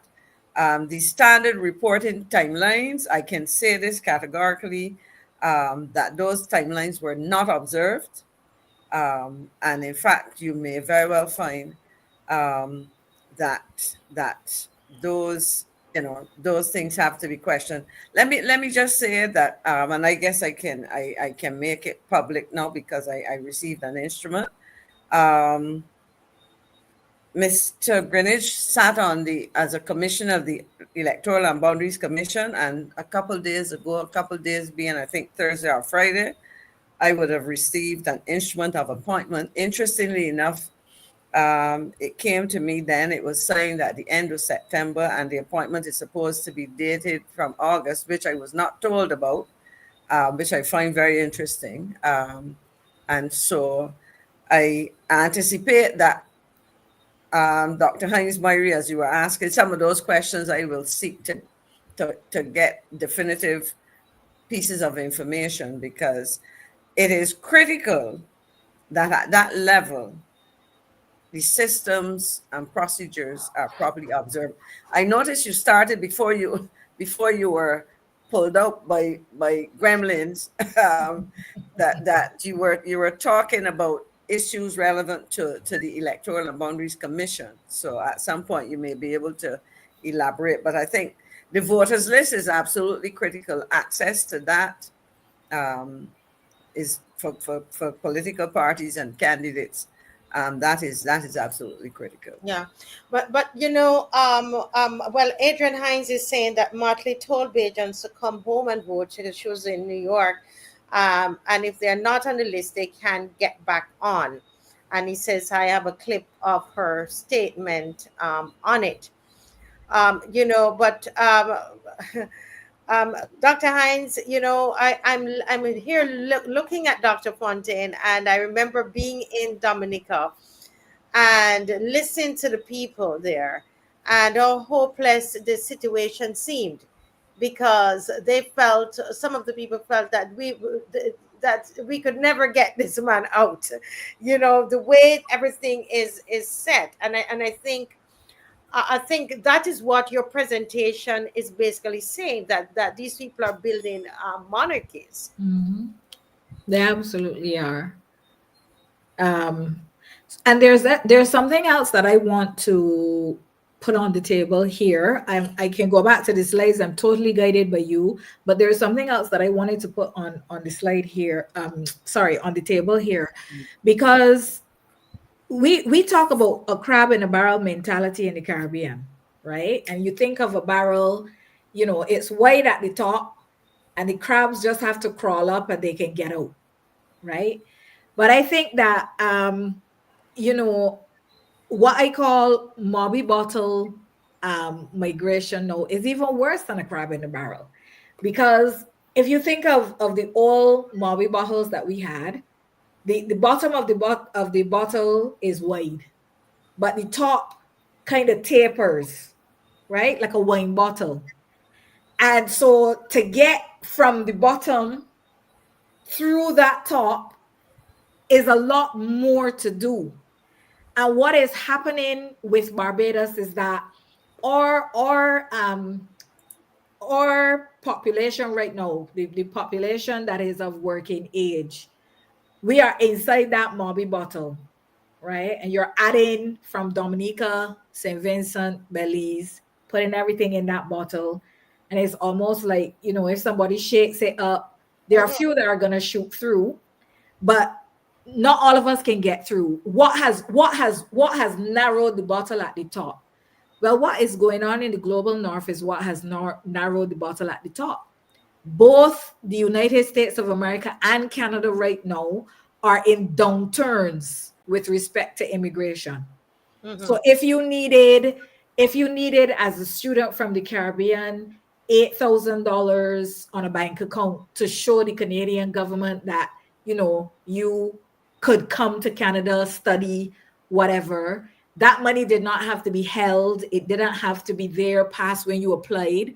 But now I think the figure is $30,000, and that money it has to be held and proven to be held in that account. So what I'm saying is the opportunities in the global north for immigration with the E from Barbados has narrowed, right?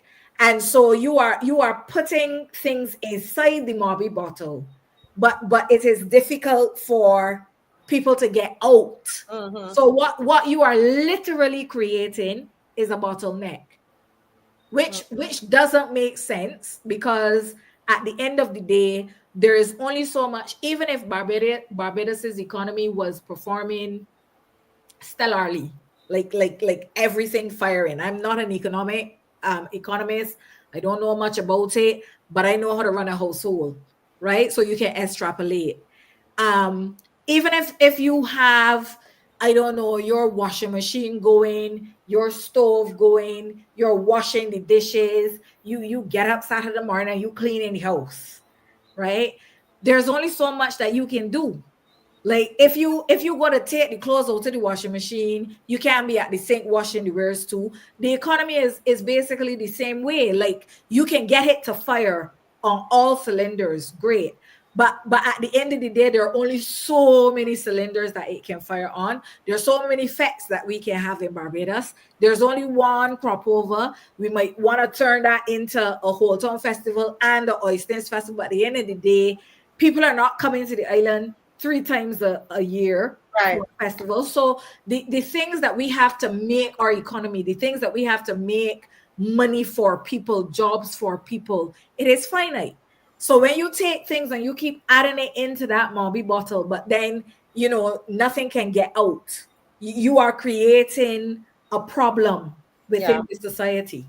Yeah, actually, you've touched on a very important point, because when you say, because there's social and economic and other kind of pressures that you have. But I want to put something on the table as Marsha was speaking, and we were talking about voters, etc. One of the reasons that I've been talking about statistics, we already have citizens of these countries around the region and in Barbados.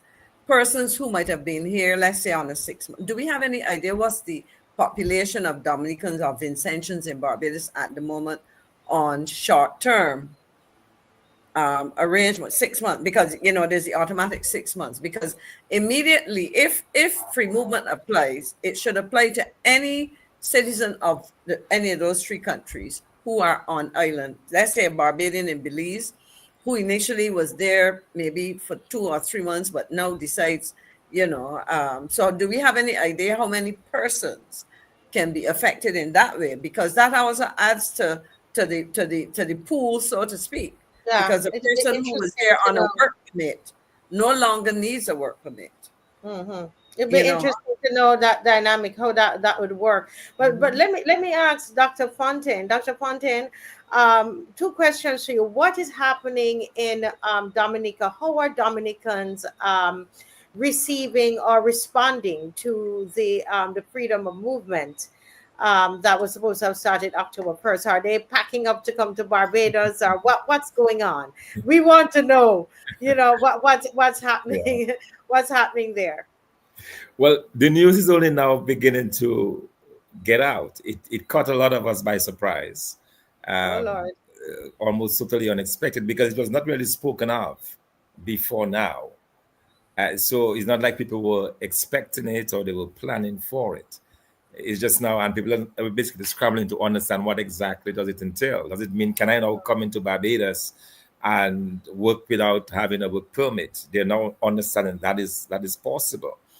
So a lot of the finer details we were not aware of. But I suspect, given our economic situation, it is not too much to predict that there may be a few Dominicans coming your way. Because, for example, we have a number of Dominicans who've left in the past 5 years or so to go to St. Kitts because they found opportunities in Kitts. Mm-hmm. We are now probably measuring about 2,000 Dominicans in St. Kitts just over the past couple of years. And a lot of these are young people, fresh out of state colleges or out of the secondary schools, who simply cannot find jobs in this country. Our economy has been beaten down for quite a while. And so persons are looking for opportunities. So it is quite likely that now people are beginning to look outward, and possibly Barbados would be one of those destinations. It's very, very likely. Especially when you think of the minimum wage, and I had that up last night on Friday night, if Dave could put it up, where Barbados' minimum wage is $5, I think, and 25 cents US, and Dominica's is $2 and something. So it gives you the feeling that people are going to be flooding in here. Well, at least those that would work at a particular, certain skills, that they might be coming in. We don't know. Barbados is $5.25 an hour. Belize $2.50.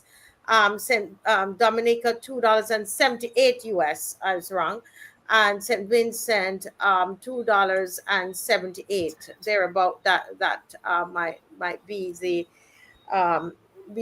minimum wage there. And we're also hearing, Dr. Hines, that professionals are saying that everything hasn't been worked out, because this whole free movement is not attracting professionals to travel within the 4 countries and to work and to set up their businesses, because they have not worked out that whole thing of single registration has not been worked out. So they will have to go, like, for example, the lawyer, and to actually do their exam, I think, or try to pass the bar there, etc., in order to work. What are your thoughts on this, Dr. Hines? So I checked because I wanted to know what I knew. So I did some calling around and checking around between Friday and now about that issue with attorneys. Now, remember that all of our attorneys in the CARICOM region go to the finishing bar in Trinidad Or Jamaica. or Jamaica. Hugh Wooden, and was the one in Jamaica called? Norman, is it Norman Manley? Right. So there's already a way in which there is a standardized process for our attorneys. So the way I understand it is that once you do that piece, once you do the Hugh Wooden Law School piece, if you are at the bar in St. Vincent, St. Lucia, Dominica, let's use those 3 examples for what we're talking about here. So you leave Hugh Wooden and you go to the bar in those 3 jurisdictions. All it takes for you to get to the bar then in Barbados is for you to basically have an invitation from somebody who is at the bar in Barbados. It's not there's no written component, there's no test, there's none of that. Like all of the Hugh Wooden piece and the Jamaica piece deals with that. So you could literally have an attorney from St. Vincent who gets a call, meaning that an attorney who is at the bar with enough practice, enough reputation, whatever, invites you to the bar, and you are added to the bar in Barbados. There's no need for a license. So I guess what the Barbados bar is worried about, I'm not speaking as an expert in anything. I'm just speaking as a citizen right now. I think they might actually be afraid of the possibility that if it is that easy for attorneys to come from other places and join the Barbados bar, and there's already a surplus of lawyers in Barbados, then they have almost like an existential crisis. They have a crisis of being able to keep their livelihoods going. I don't know what the arrangement is. I know less about the doctors, but again, if you are a doctor that is affiliated or associated with the University of the West Indies, once you pass your qualifications and that kind of thing, I don't think that there's another exam that you would have to do above and beyond what you would have to do to finish UE to be able to practice under this movement. So it is going to be interesting to see what happens with those professionals. I can't speak to engineers because I don't know about engineers. Can't speak to accountants, but I would figure that it would be similar with the if you are what do you call it, that standard for accountants, like ACCA. Yes, exactly. If you're an ACCA attorney, I don't law accountant. I'm sorry, an accountant. Yes, if you're an ACCA accountant and there's free movement that removes the work permit requirement, I don't know what more you would have to do to practice in Barbados. I think you would just be able to practice in Barbados. So go back to what I was saying. If you add all of these professionals that can practice in Barbados, but then Barbadian professionals, because obviously the next step for Barbadian professionals would be migration to the global north. A Barbadian lawyer cannot just migrate to Canada and practice, though. No. It's a whole different system. So you have to go back to university and do a full legal certificate, pass the bar again. So you can't, so if Dominican lawyers and St. Vincentian lawyers, decide, okay, it's lucrative in Barbados, we're going over, we're going to set up practices, and then Barbadian lawyers feel like they're squeezed out and want to take the next step. That's why I come back to Mobby bottle migration. They can't just fly to Canada or the US and decide, well, let me set up here. So it's going to be very interesting to see what really happens. But let me find out from Dr. Fontaine, because he's from a different country. What normally happens in Dominica at this moment, where you have professionals? Let's stick to lawyers who come in from a different country. Are you familiar with Yes, what yes. happens? In fact, I'm very much familiar with that because we've had to hire lawyers from overseas, from Trinidad in particular, and like in Barbados, all that's required is you simply get a recommendation from a local lawyer and you get accepted to the bar locally, and then you can start practice here. So it's a very easy process. Marcia, I just checked. One second, please. How long is that process? How long does that take? That happens within the course of one day. A few minutes, basically. Okay. I was gonna explain to you why that is the case, because unlike some other professions, the LEC, that's a legal education certificate, is something that is issued, and that's part of an agreement, a regional agreement. So basically, anybody who has completed that, it was organized under a regional, and is the normal law school, not Michael.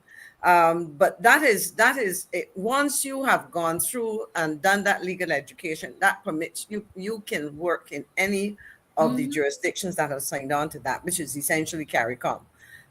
What has to happen, as Marcia pointed out, you're called to the bar, which is an invitation from somebody, but the assumption is that once you've done the LEC, you are qualified professionally, and so you don't have to do an exam.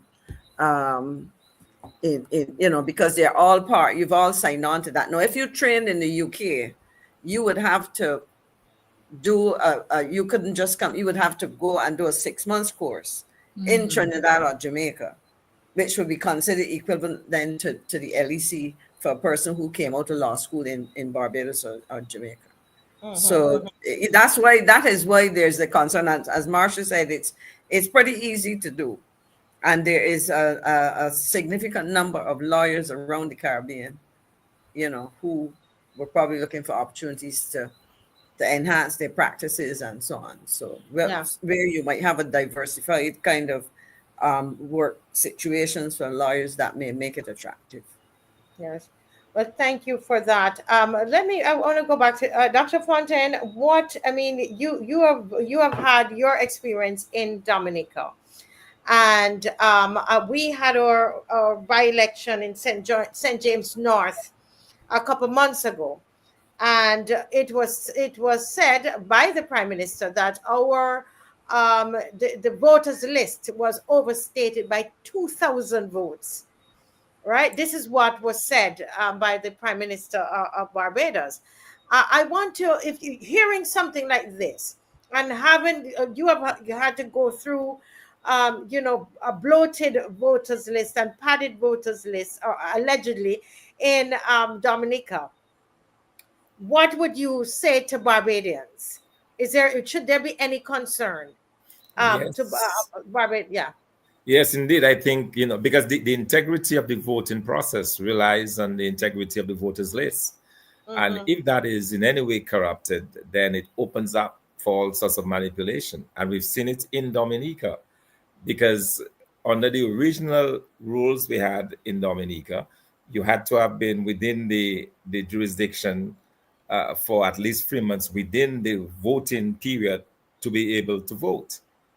However, if your name is not removed by the authorities and it remains on the list, you can, on that basis, vote. And it's on that's how they have been able to bring in persons all the time in marginal constituencies, persons who are residing overseas for 20, in some cases 40 years, come back and take part in a process where they clearly should not be involved in. So it's something that is quite concerning. And also you wonder why it is that way, because a lot of those names could be cleansed.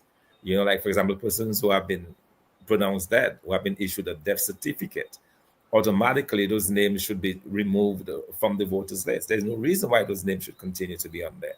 Because in addition to bringing persons in the marginal constituencies, what we've also had, because we had no voter ID, which is different in Barbados, but we had no voter ID. So it was very easy to bring someone in who claims to have been away for 30 years. The person at the polling station would not necessarily know this individual.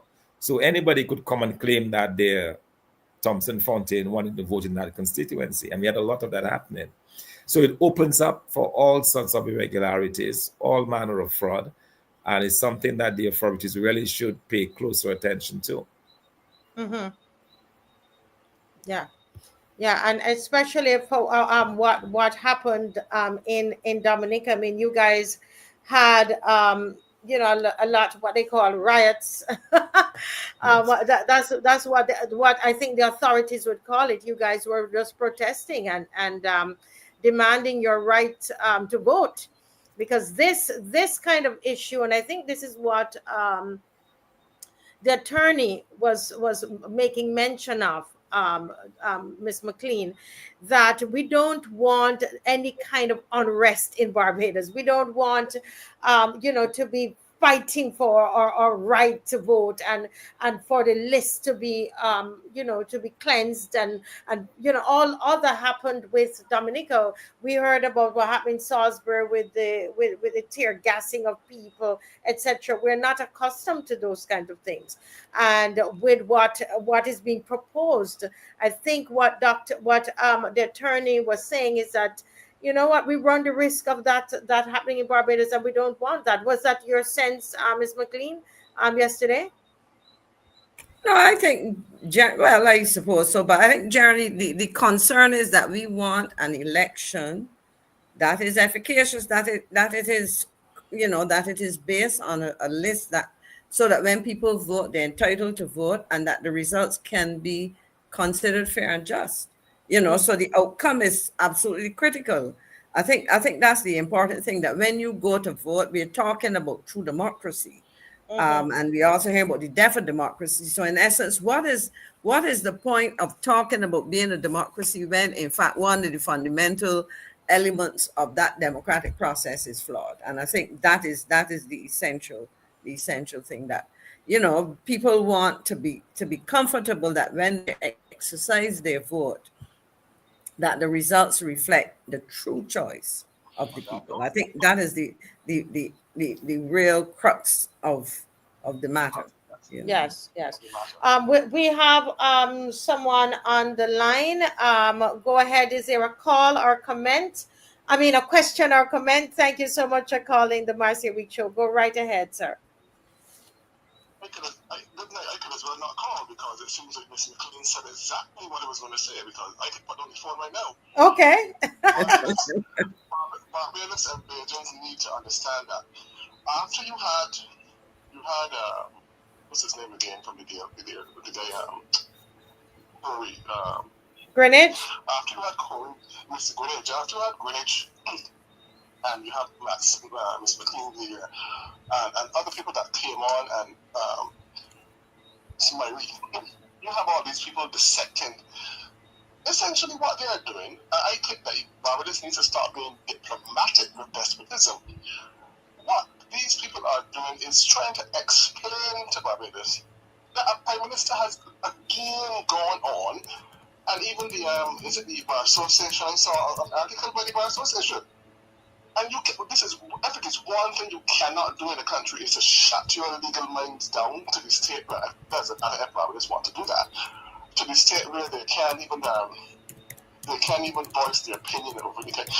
Then to summarize everything, when a prime minister can continue to do these major negotiations without participatory inclusion of the people, whether it be by partisan legal luminaries or not, that person needs to be voted out swiftly, the most legal, swiftest way that you can. Because if Barbados is still posing itself to be a democracy, at this level of, I would call it nothing less than despotism, is allowed to parade or pampalang, what is this word that they just like use this word or pomposette, you know, or if despotism continues to pomposette in Barbados, it is only obvious that with the silence and the eggshellism of Bajans, because let's face facts. Mottley would not do this in certain other places and get rid of it because she would have had to know the I call it these two words, the epistemology and the epigenetic makeup of Bajans. That they thrive more in piety and that kind of thing, you know, to be like some person to pat them on the back and say, oh, he or she is a good girl or a good boy. But listen to me, that kind of behavior is not going to get rid of political gangsterism. What you are seeing in Barbados, I call it political gangsterism. And without going any further, I agree with what Ms. McKean just said. The crux of the matter is that you need to just get her out of office because we can sit and talk around the campfire every night, every Sunday, Monday, Wednesday, Friday, whatever, and march 99 times. If Barbados does not understand that you have a person in the form of Mottley trying to literally take away what is it that the Bar Association had hinted to? Is it not the sovereignty, technically speaking, that is being I didn't read that particular article today. I don't know if any of the panelists would be able to say. But essentially, what I'm trying to say is that there are certain rights and privileges that this whole idea being engaged in without meticulous dissection from the public infringes on our rights. Because you cannot, it is like some person coming into your room where you stay and deciding how it should be and some way, and you without even your opinion. Yeah. You see what I mean? It is, yeah. I will leave on this. Barbadians are not xenophobic. Do not give in to that reverse psychology tactic. It is that Mottley has to understand that she cannot continue. She cannot continue making these what I call major decisions without the input of the people. Mm-hmm. Yes. Well, thank you so much, caller, for calling. Appreciate the call, and I know it's cold where you are. Is it? No, not yet. Not yet? Canada is, in my opinion, no, I think Canada is a very strict. Miss Marie will tell you that Canada is a very unpredictable place. Okay, so Sometimes it's not cold right now. Well, we thank you that you're spending the night with us and that you've called. God bless. all the best to you. All the best to you. Yes, yes, wonderful. Bye. I see Dave has put something here, and I could tell he wants me to read it. So let me just read a little bit of it. The Barbados Bar Association is seeking clarification on the legal status of the just implemented full free movement initiative between Barbados, Belize, Dominica, and St. Vincent and the Grenadines. Okay, I didn't get to read this one today. In a media release yesterday, BBA, which is headed by President Kay Williams, questioned the operation of the full free movement, given that it still does not have parliamentary approval. Prime Minister Mayor Mottley, in a public statement on the eve of the historic October 1st initiative, reported that the cabinet had approved the policy framework and the bill is expected to be laid this Tuesday in Parliament. So we had a launch of the we had a launch of the initiative before the bill is passed. Before the bill is Exactly. That's right. I would love to hear. Love to hear Dr. Fontaine. You ladies hold, because Dr. Fontaine, you will listen to this, and let's read a little bit more, and then I'm going to ask you to comment, sir, because there is no. This is where we live. This is what's happening here. There's no prejudice to anyone wishing to come, given the fact that they are already entitled to 6 months under the current arrangements. I will not be prejudiced in any way pending the legislation passes through Parliament, Mottley said. Dave, if you could go up a little. The BBA noted, in light of concerns raised by members and the recent press and communication disseminated by the GIS, the association is seeking urgent clarification on several matters of concern. The announcement states that with effect October 1st, nationals of Barbados, Belize, Dominica, St. Vincent, and the Grenadines will enjoy full and free movement, the right to enter, live, work, study, and remain indefinitely in each other's territories without a skills certificate or work or residency permit. The concern that exists is whether the executive may implement these initiatives without first obtaining parliamentary oversight. In other words, can the Immigration Department legally grant a status called indefinite stay, or is an amendment to the Act first required? The power to impose this initiative is inherently a legislative power constitutionally vested in the legislature. These are fundamental principles of the separation of the powers of the organs of the state as established by so and so and so. I don't want to. I want to hear. Let's hear Dr. Fontaine. Yeah, in fact, I tend to agree. The Bar Association is raising a very pertinent question. Can these countries go ahead and implement without having parliamentary approval? While it is true that countries can sign bilateral agreements, on their own without going for parliament, but something that has implications, such huge implications for the country, one wondering whether or not that should not have been subjected to parliamentary approval. And it is clear in Dominica, there was none. And so some of the issues that they raise in granting indefinite stays, in allowing persons to come in without permits, one wonders whether or not there are existing laws against it. Because I suspect that we do have legislation that requires persons coming into Dominica to work, to have a work permit. Now, are you just going to usurp those laws without some amendments to it? And I think these are legitimate questions that have been raised, and questions that we are asking ourselves here in Dominica.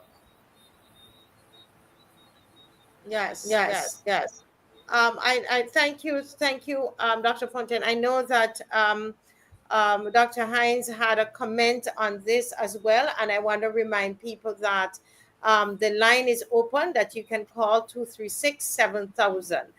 Go ahead, Dr. Hines.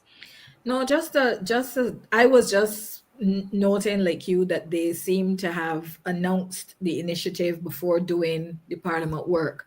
But Parliament right now is being seen as, something that you can do with or without, right? Like it's ceremonial. It has become like the Governor General in Barbados. Mhm. And remember, I said that 2018 was the kind of the end of a functional democracy in Barbados. Mhm. And I'm going to link that to the public quartering, Mhm. drawing and quartering. One of the mechanisms of plantation that really legitimated plantation across the Caribbean was something called the courtyard quarter, right? So you would bring a freedom fighter into the courtyard, a black freedom fighter into the courtyard, and you would draw and quarter that individual for the other black people on the plantation to see. So it was a warning to everybody. If you want to protest, if you want to try to get out of this fate, this is what is going to happen to you. So it was leading by fear, basically. Now, I want you to remember the removal of Maria Aguiar in 2017.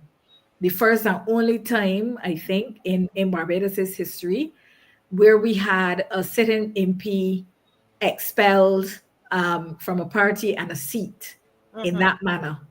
So that is the courtyard quartering that underpins the silence, the confusing, deafening, loud silence that we have from the other members of parliament in Barbados, because we're in another era of Barbadian politicians' minds. This was a could be. Yes. Right? In after post Maria Aguiar, it becomes a reality. And so what you see is that people self-regulate, people self-check. It is leadership by fear. And so the debate that we should have, we no longer have in Barbados, because that was the beginning of the end of our functional democratic capacity and process in Barbados. Interesting. I tell you, this thing, Miss McLean, there's this video that is being circulated, and this young man seems to be from St. Vincent. I don't know if you've seen this one, Miss McLean, but Yes, people are I did. stepping and asking me to play it. And so thank you, Dave. Go ahead and Dave, play it and then we'll comment. Recently, I saw the Prime Minister of St. Vincent and the Grenadines, and he was happy to announce that Belize, Barbados, St. Vincent, and Dominica, they would be able to have their nationals move from one Caribbean country to the other, whether it's to seek employment or whatever, but they can spend 6 months without using their passport. Now, what we need to do is read between the lines. In Belize, the ruling party is People's United Party. In Barbados, it is Barbados Labour Party. In St. Vincent, it is Unity Labour Party. In Dominica, it's Dominica Labour Party. If you're not seeing what I'm seeing, Vincentians, open your eyes. On the 1st of October, it was implemented here in St. Vincent that we can move freely. I can leave St. Vincent, go to Belize, Dominica, and Swan, Barbados, with just my ID card. Spend 6 months, no question asked. What we're seeing here is the margin of all the Labour parties existing and ruling within the Caribbean. What they are trying to do and what they're attempting to do is to aid each other Caribbean island that has a Labour party, to aid them to win their elections by flooding their countries with their nationals and putting them in strategic constituencies that they believe that the Labour Party would not be able to win, to attempt to win it. However, in Belize, it is the People's United Party. It acts just as a Labour Party. It is a brother and sister party to Dominica Labour Party, Antigua Labour Party, St. Lucia Labour Party, St. Vincent ULP, and all the other Labour parties in the Caribbean. It's linked to them. Now what they're doing is aiding and see if they could tamper with each election. That is the goal of the free movement between each Caribbean nation. It is to flood the country with voters that are non-nationals to that country. So for example, if Barbados is having an upcoming election, there will be many Vincentians moving here, many Vincentians moving, and many Belizeans will be moving, many Dominicans will be moving. You know why? Because they all signed on to it. Guadeloupe signed on to it, and Martinique, I believe, recently signed on to it. We already have Guadeloupeans working here. That is the reason why they don't want them to leave the new Arnisville Hospital site, because they don't want people to know that a lot of foreigners are creeping into our country. They are putting the final pieces of the puzzle together and praying and hoping that they can steal elections across the Caribbean. It is happening, and I want the NDP to be vigilant when they see this video, because it is a strategy between the prime ministers across the Caribbean border to aid and steal elections. This is what they're doing now. Every 6 months, you will be seeing Bajans, Vincentians, Belizeans, Dominicans traveling like crazy just to aid and help another fellow sister or brother who is prime minister to try their best to succeed in winning an election. So Vincentians, I want you to pay urgent attention to this, because in the upcoming week here, many more Caribbean countries that have Labour Party governments will sign on. If you notice, you haven't seen Trinidad sign on to it, right? Because Trinidad is UNC, and that is a yellow party. And Ralph and that woman can't see eye to eye. I want you guys to pay urgent attention to what I'm saying. They are plotting on us, Vincentians. They are plotting on you.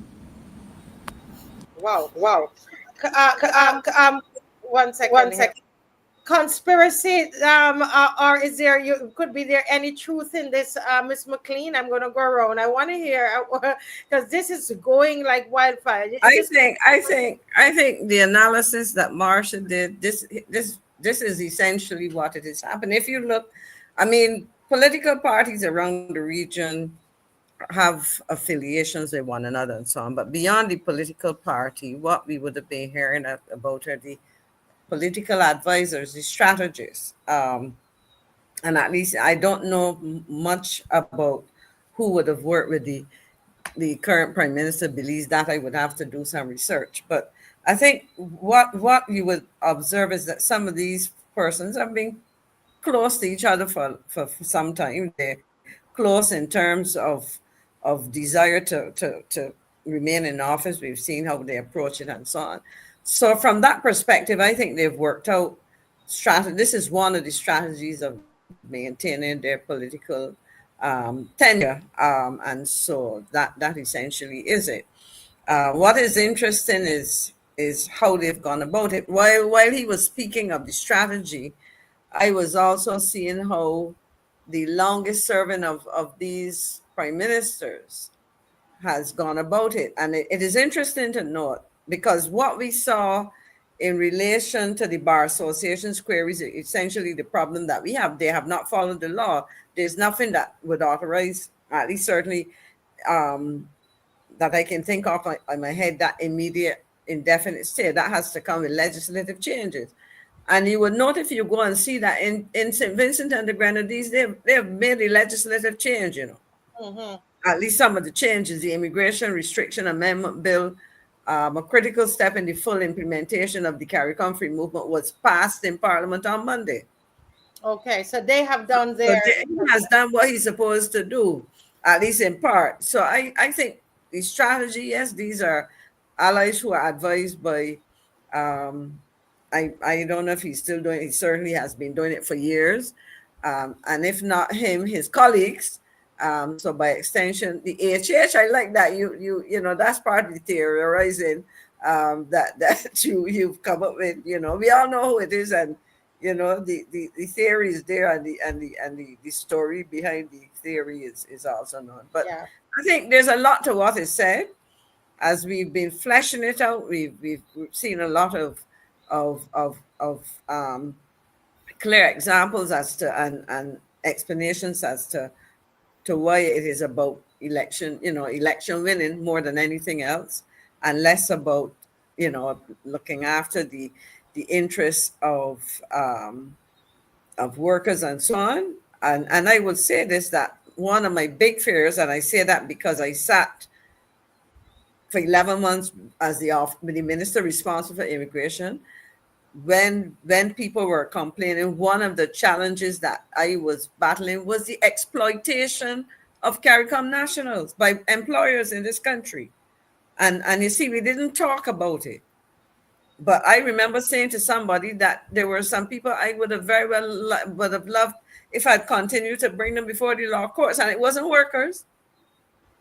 That's a whole nother thing that I think because we talk about skills nationals, but this is not confined to skills nationals. Yeah. And so when you look, I didn't get a chance to comment, but when you talked about the minimum wage, Barbados may be higher, but the cost of living is extremely high, and so when we look at minimum wage, persons, in fact, that's another discussion, but think about a low-skilled person coming in for minimum wage. How are they going to survive paying rents and all of these things? And what we should do one of these nights this week, what we should do is to really do a budget for these people, so they see, how the possibility of how that money will be gone in no time.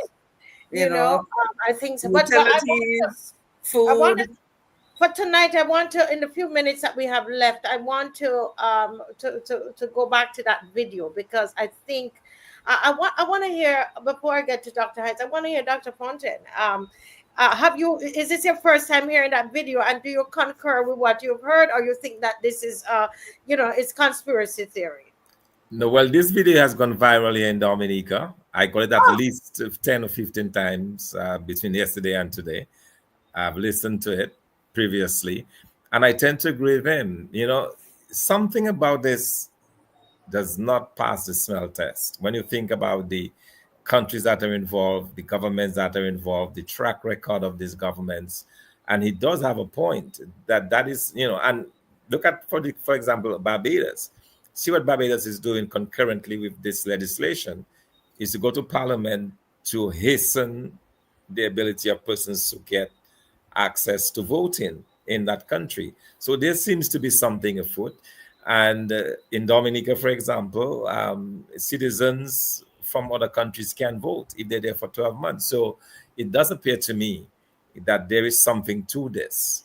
And we should not be deluded into thinking that this is just something to help improve the economies or to somehow stimulate growth or nothing of that. Because I honestly do not see how, given the limited number of countries involved, how that is anything but that sinister motive to invoke or to get as much votes as possible. And that seems to be the way. So I concur almost fully with what this gentleman had to say. We need to keep our eyes open in this. But let me ask you before I go to Dr. Hines, how are Dominicans responding to it? Is it that they've resigned themselves to, well, I guess he's going to be in another, another 5 years, because your election is coming up in 2027, right? Yes, that's correct. We still have 3 years, but there is a thinking that he may go for a snap election even before we are through with the reforms that went through Parliament this year. So that is something we have to look out for. But yeah, I can see how, especially now, because the thinking is that, and we were looking to see what strategies he would come up with, because in the past, we've had hundreds of people come in from the United States territories and the U.S. mainland to come in to vote through charter aircraft. We were thinking that it would be a bit more challenging now, given the policies of the Trump administration and the close scrutiny under which these countries are now placed, given the CBI program. We were thinking that there would have been some restrictions as to how he would get these individuals in. So that could very well be the plan B that we're seeing at play there. To be able interesting. To overcome very some of that. interesting. Yeah. Very interesting perspective. Dr. Hines, this is what you basically have been saying. Because if I hadn't heard you before, I would not probably give this guy that the time of day. But it's very interesting, very similar from a different perspective. So what are your thoughts?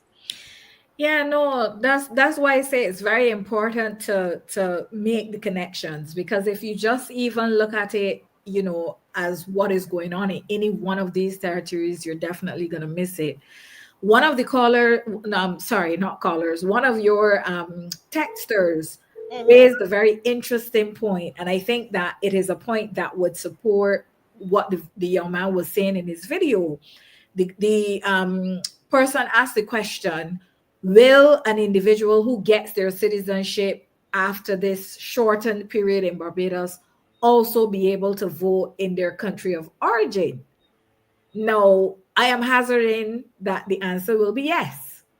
So what you have now is kind of like a drive-in voter, right? Like they have, and I also remember when I was doing the original presentation about the HH effect, I was saying one of the things that happens is that you no longer have in the Caribbean one man, one vote.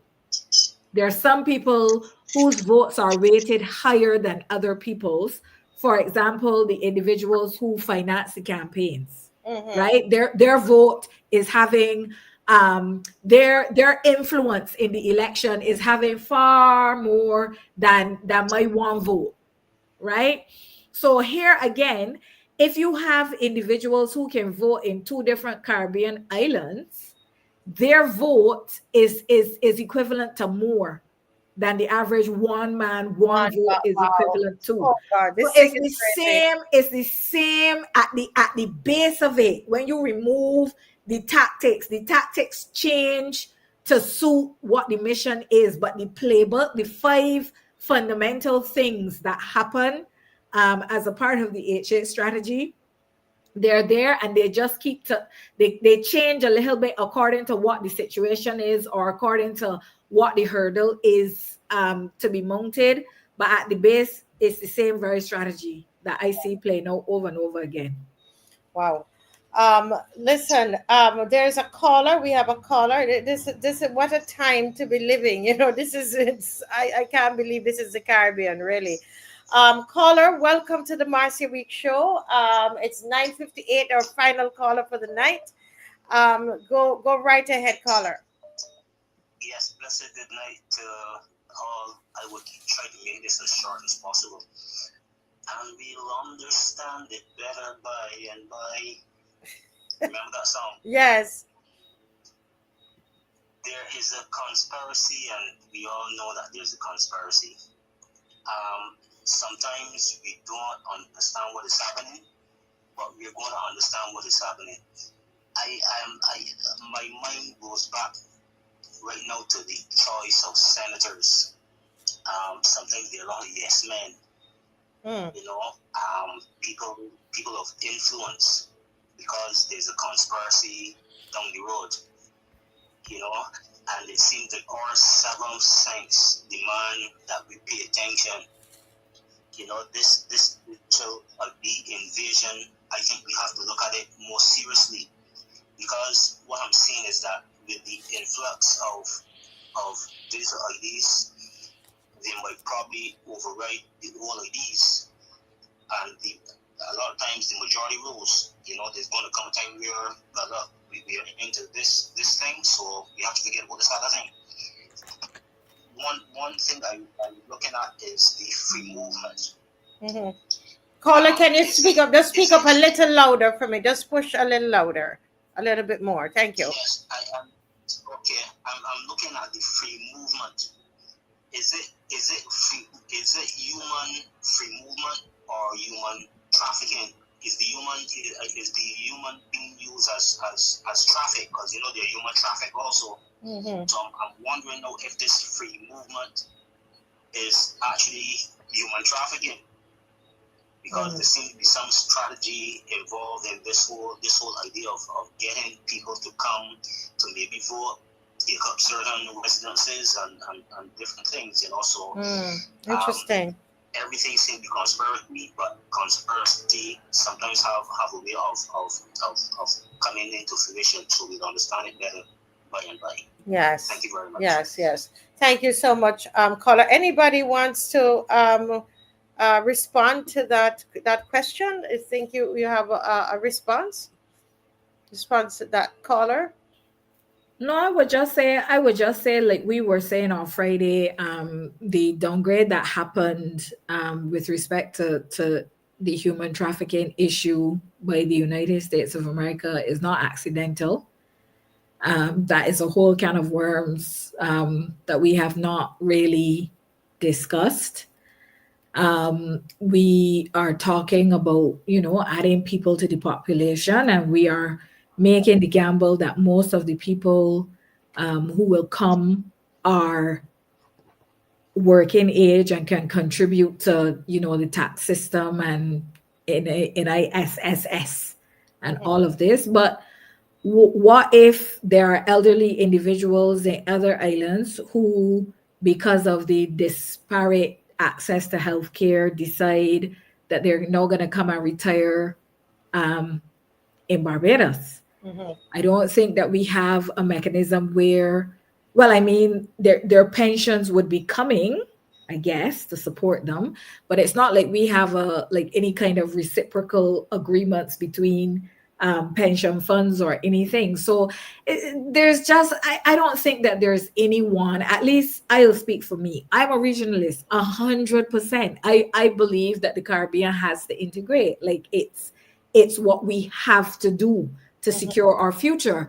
Maybe if the leaders who are following this project would come and tell me that within the next 5 years, we would all be replacing the government of St. Vincent and the Grenadines, Barbados, Belize, and Dominica with one government, so that we're actually moving towards that real social, political integration of the region, I would have time for that. But we're not doing that.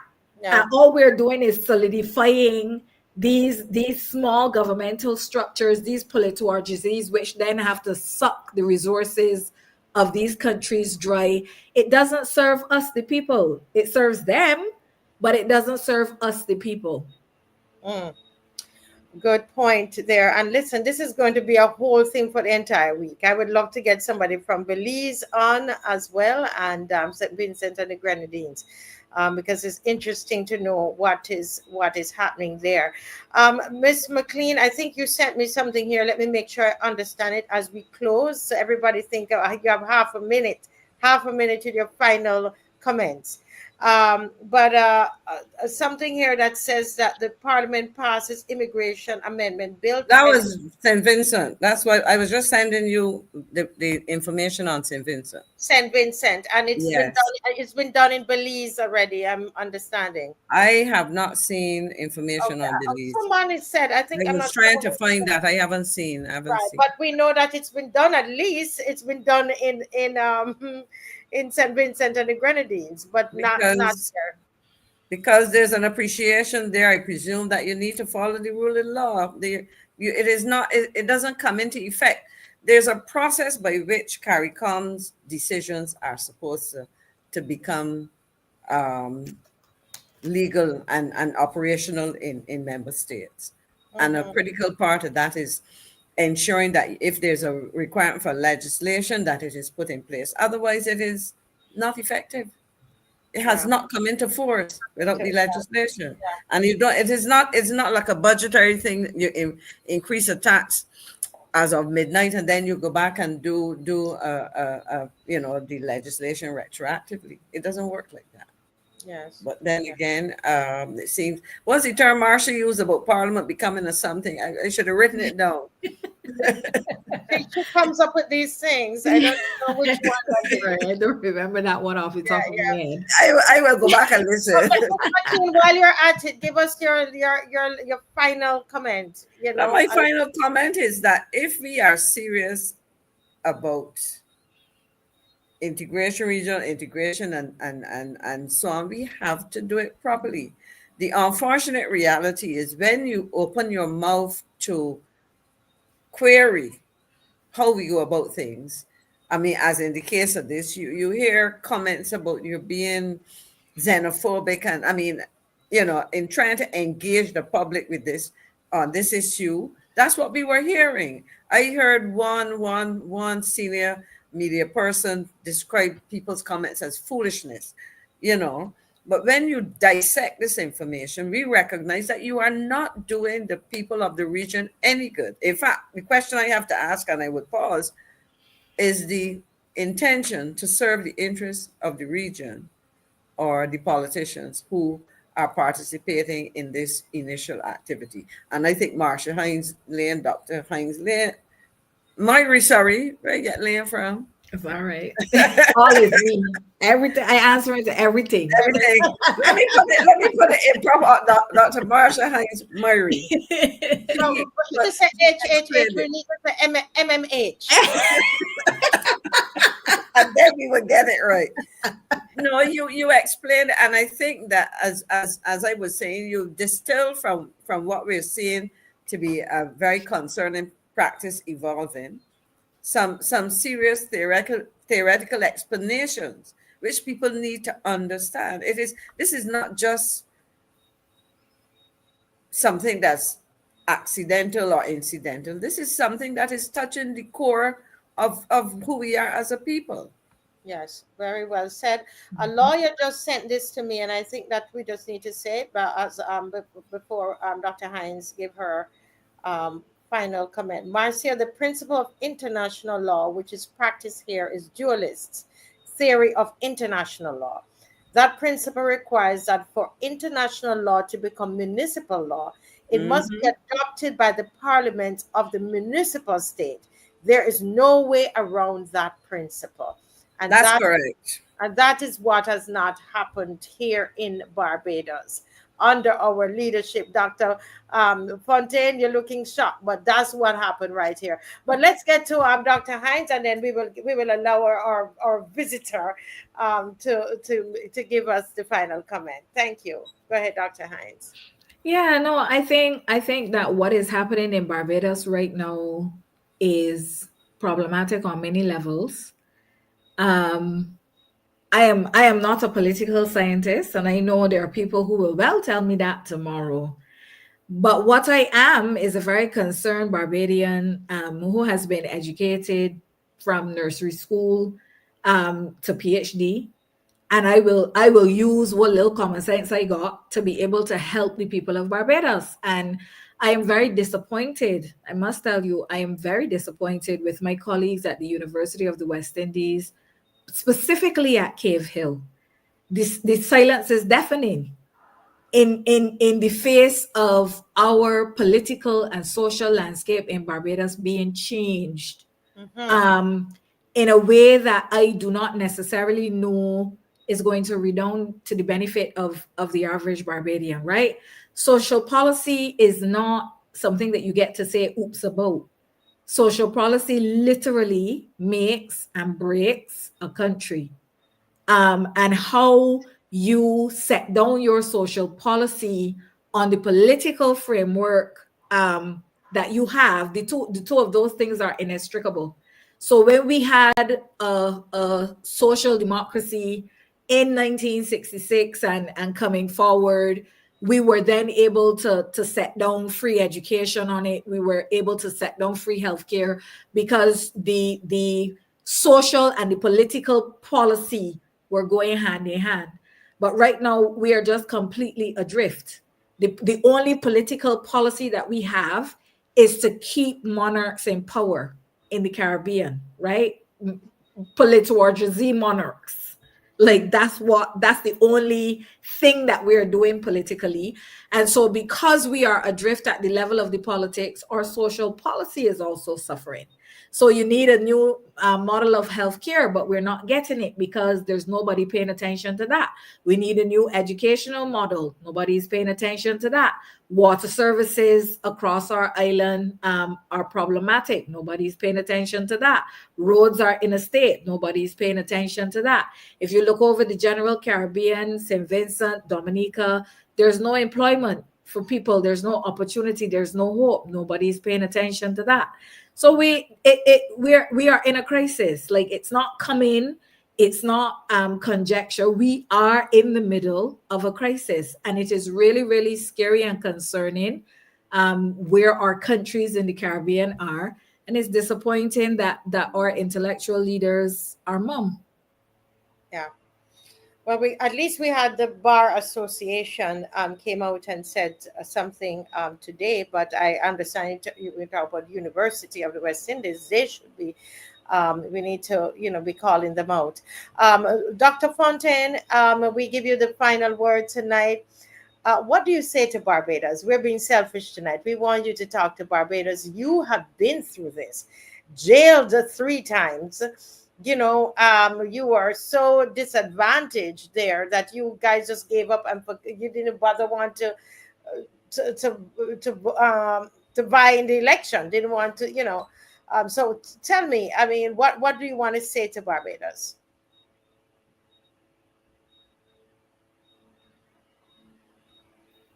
You are muted. You're muted, sir. Yes. Yes, sorry about that. Yeah, I was saying that the behavior of our governments are questionable, because here we have 4 governments on a frolic of their own, making major decisions without having the courtesy of involvement of the people, or consulting the people on decisions that has implications for every single person in those regions. And that to me is worrisome, and the broader consequence of those actions, which appears to be self-serving, adds more worry to the whole equation. And I would just say to the Barbados people to be conscious, or to be careful of leaders who, once they get entrenched, seem either unwilling or unable or not willing to let go of power. We had a similar situation here in Dominica, where we had, even our prime minister, after 20 years, he promised that he would no longer contest, that he would be gone by April of this year. And instead, he has gone back on that promise. And I'm seeing a similar creeping situation in Barbados, where I believe that at some point there were some suggestions by the prime minister that she would limit her stay in office, but it appears that has gone off the window. Yes. So I think that there are very worrisome trends that are evolving there. It happens that the same persons who were advising or consulting with the prime minister, the same political consultants, are the ones in Barbados. So we need to be careful about that as well. So we are seeing basically a singing from similar hymn sheets by, in particular, the government of Barbados and that of Dominica. And I think that should be sending warning flags out to the people of Barbados. And but I have much confidence in the people of Barbados. They will not allow it to reach a state that it got to in Dominica, which now involves the conscious effort to jail the opposition and to silence the opposition. My hope is that the people of Barbados will stand resolutely against this. Wow. Very well said, sir. And I hope we're taking heed to those comments there, and the warnings and the cautions and all of that. We are going to be hitting the streets on we have it whenever that comes up on Saturday, October 11th at 10 a.m. And so we are asking people, if you want to defend your country, we are saying here that you can see these two bills, they will change Barbados forever. And we're asking people, come out and defend your country, defend your identity, defend who you are as Bajans. We have a little bus there for you, those who might have problems walking. And we're saying, whether it is the scorching heat or rain falling, nothing is going to stop us. You hear Dr. Fontaine say he has confidence in the Barbadian people that it will not get to the state of Dominica. So everybody needs to come out and make a statement. Okay. Thank you so much, Ms. McLean, for joining us tonight. Thank you, Dr. Hines, and thank you, Dr. Fontaine. God bless you all. It was quite informative. Thank you. Night, night. Good night. Thank you so much. God bless. God bless. Is not properly in place. 4 prime ministers cannot legislate a system for Barbados. Further to any convention, and a convention, those of us who have studied international law, a convention is a product of international law. And international law does not become the law in Barbados unless it is embraced by the parliament, unless it is incorporated into local or national law. This convention, further to which they have acted, if it is the product of international law, it is not the law of Barbados unless and until the parliament incorporates it. In other words, unless and until parliament passes those 2 laws. That is according to the principle of dualism. International law is not the law of Barbados until the parliament of Barbados makes it national law. That's the principle of dualism. So that I want to say, and we want to say as a panel here, that what Ms. Mottley has done is no more than a political act that is legally and constitutionally worthless. It is tainted with illegality. It has no constitutional foundation. It has no legislative foundation. It is a purely political act, which now exposes those persons who come to challenge. Not only does it expose those persons to challenge, but it renders doubtful all of the government departments that will participate. Whether it is immigration, BRA, they are now on a frolic of the prime ministers. There is no legal, I repeat, there is no legal condemnation to what has been done. As I said, it is an initiative that needs legislative intervention. That legislative intervention has not come.